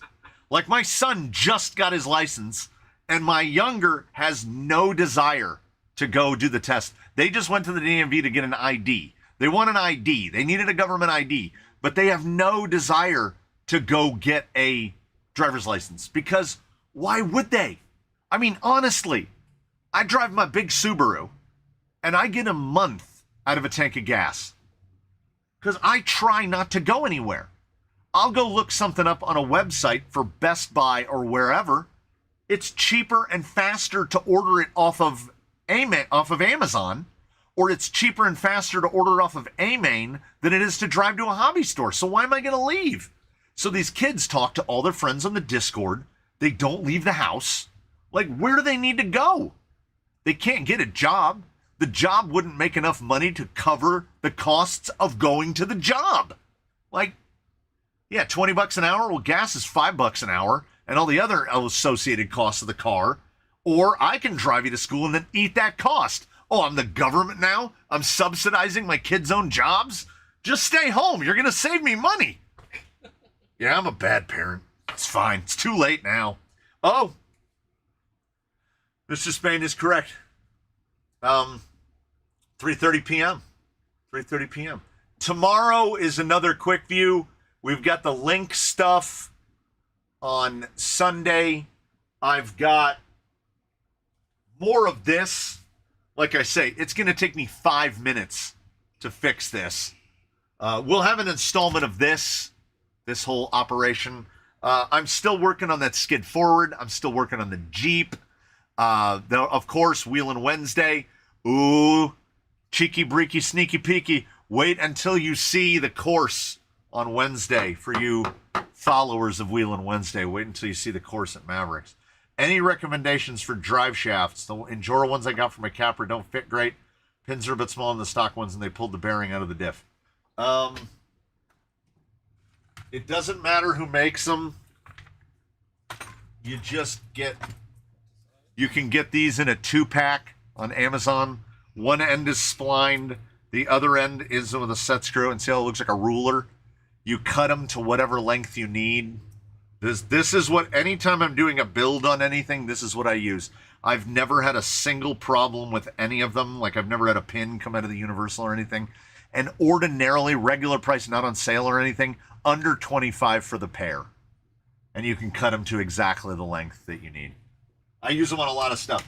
If you can only get the black ones, that's fine, but I prefer the stainless ones because they're going to get all scratched up anyway. Brorb's license expires in 2076. Ugh. Arizona drivers are some of the worst because they've never ever seen snow and rarely even rain. True. It snows in places in Arizona. I've watched people not paying attention run into a city bus. Yeah. No incentive if dad will pay for everything. It's the old song lyric. It is literally cheaper to keep them. The amount I would have to subsidize to get my kids out of the house would cost more than just keeping them in the house. I understand that I was out on my own. I had barely turned 18. By the time I was 19, I was already married. Like, it's a different world and a different planet than they live in than the one that I lived in. HVOTO3 was born into a different world than the world that most of us were born into. Bonita Creek aside. Like, we're different people from a different land. We might as well be from a different planet because we were. So I can understand their desire to not go anywhere. They have everything at home. I'm an Arizona driver and a BMW driver. Good God! How many people have you killed today? Yes, Mavericks did indeed get upgraded. So we will, my parents quit buying me anything at 16. I was told get out or $100 a week. Yeah, it's just not worth it. It's just not worth it. I'm overcompensating because frequent viewers of the live stream will remember most of us in the Gen X, we grew up feral. No oversight, no stuff, no things. So a lot of us, look at the oil on the thing. A lot of us Gen X parents overcorrected a lot. And yeah, did I make these kids a little bit soft? Maybe. But they're also not complete jerk bags. So I will consider that a partial victory. A partial victory. Their sleep schedules are nonsense, but I will try to get that small one out to help me. I say the small one because one is 5'8" and the other one's like almost 6'4", so the small one. So I will try to get the small one out to help me video because that will really expedite my process. But that is for then. I'll never tell, but I did it without turn signals. I know you did. For a long time, I thought the BMW didn't even have the stock with the turn signal on it.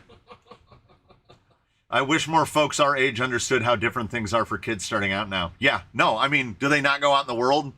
Do they not see that a $20 an hour minimum wage job is going to get you nothing when you need to make like 60 or 70 grand a year to even be able to live? Yeah. The part that pisses me off about Ohio is that where I live, they went ahead and dropped the bar. You can be 18 years old to be a police officer, sheriff's deputy. Whoa, no, that's not okay. I think cops should start at 25. Yeah. I'm 40 and consider myself Gen X. Yeah, well, yeah, I mean, I know some. I know a guy that was born in 86 that's way closer to my generation than he is to a proper millennial. Yeah, I was born in 82. But I'm a manual driver, so I'm better than most people in America by default. Yeah, and it really is. I mean, you want to talk about an embedded skill? Driving a manual is like riding a bicycle. Once you learn to do it, you really never forget how to do it. You really don't. Tell your kid he's getting $20 at the end of stage 2 if he doesn't want to help buy his help. I have tried. I used to pay to have them pick up rocks for me Money means nothing. and pick up nails, but money means nothing to them. They don't need to buy anything. Like, they're still playing Roblox with their friends. Like, it's, whoa, hey, we're at the end of this. Don't bring me down, man. Don't get me angry at my kids. They haven't done anything to make me angry today.